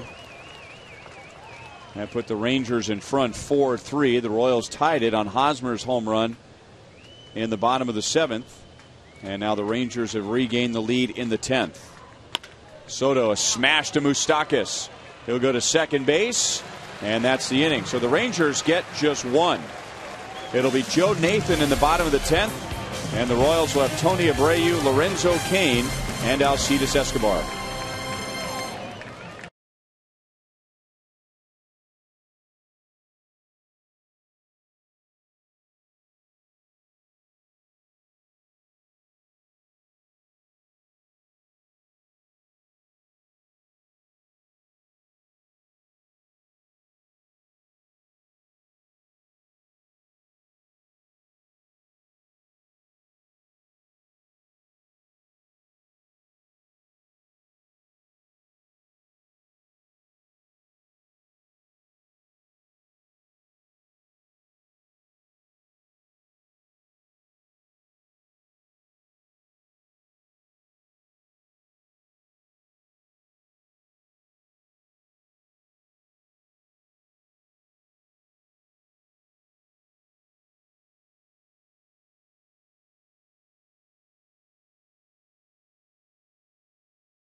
get the night off, but in a one-run game going into the bottom of the 10th inning, Ron Washington goes with his regular man as Joe Nathan is shooting for his 30th save of the year. He has pitched twice in this series. Finished the game on Monday. That was a non-save situation, and then he saved the game last night, his 29th of the year, and his 38th in his career against the Royals. Yeah, you know, they're going to have to see if they can get some action on the bases and be creative and find a way to tie this back up if they want to win it. Nathan's hard sinking fastball at 91 to 95. He'll cut his fastball, curveball, and a changeup.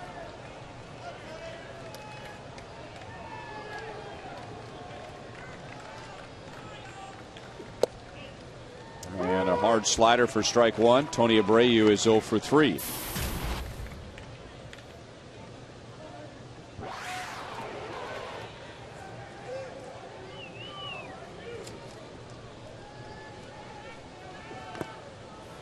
No balls, 2 strikes. Really not much he could do with that pitch. So he's in the hole. Abreu has never faced Joe Nathan.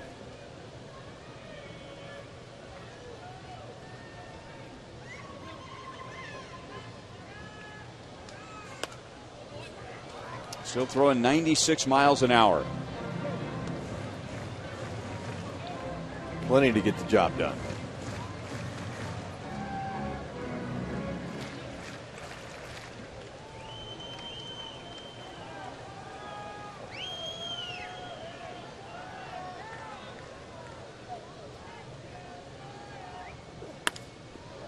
And Andrews is tested right away. He bobbles and still gets Abreu.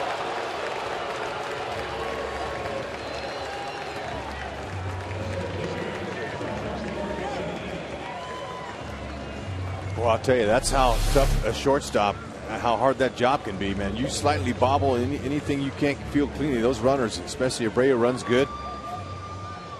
Ooh. Just barely got him. Good call. First base umpire is the crew chief, Gary Cederstrom. And a big breaking ball for a strike to Lorenzo Cain, who has 2 hits tonight. Stolen base and a run scored.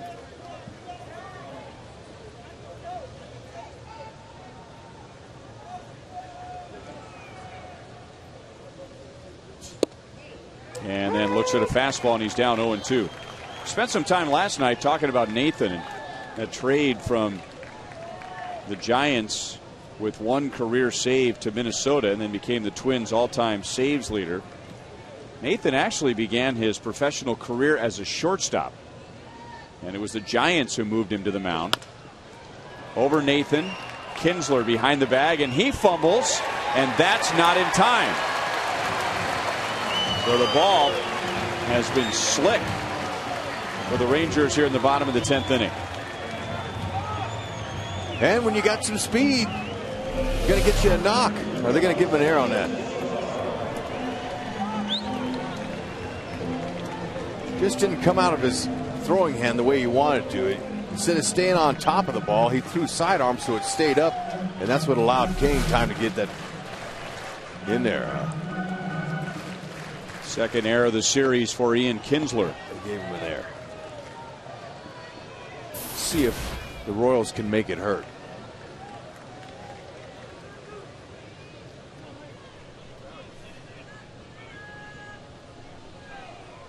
Royals had some scoring chances after tying the game in the 7th. And in the 8th, Escobar singled. That was against Tanner Scheppers. And that was leading off the inning. The Scheppers got a strikeout and a double play. And then the Royals got the 1-out single in the 9th against Adams, but came up empty. Escobar, good swing, fouled it away. Looked like Esky was trying to end it right there. He took a rip.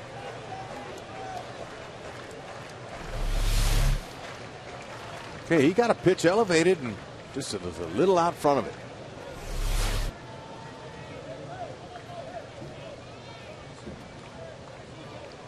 Now they've given Lorenzo Cain an infield single. Yeah. I mean, I wasn't going to get upset for Cain, but, you know, that play that Kinsler make, you can't assume that he's going to throw out a speedy guy, even with a good throw.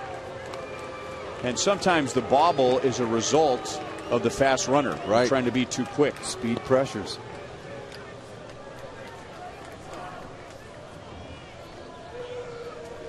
Escobar last night against Joe Nathan had an RBI single. Nathan got the save, but he gave up a run in the bottom of the ninth.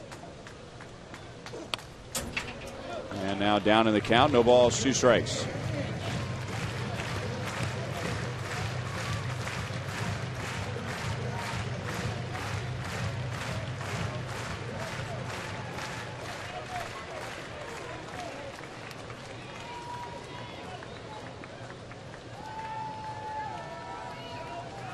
Cain's got the quickness to get down to second base. He's 7 for 7 in steals this year. Now, I bring up Nathan being a former infielder, even though it was a while ago. His only year on the infield in the Giants minor league system was 95, but he's always had very simple footwork and quick feet. You just saw that on the pickoff attempt of Lorenzo Cain.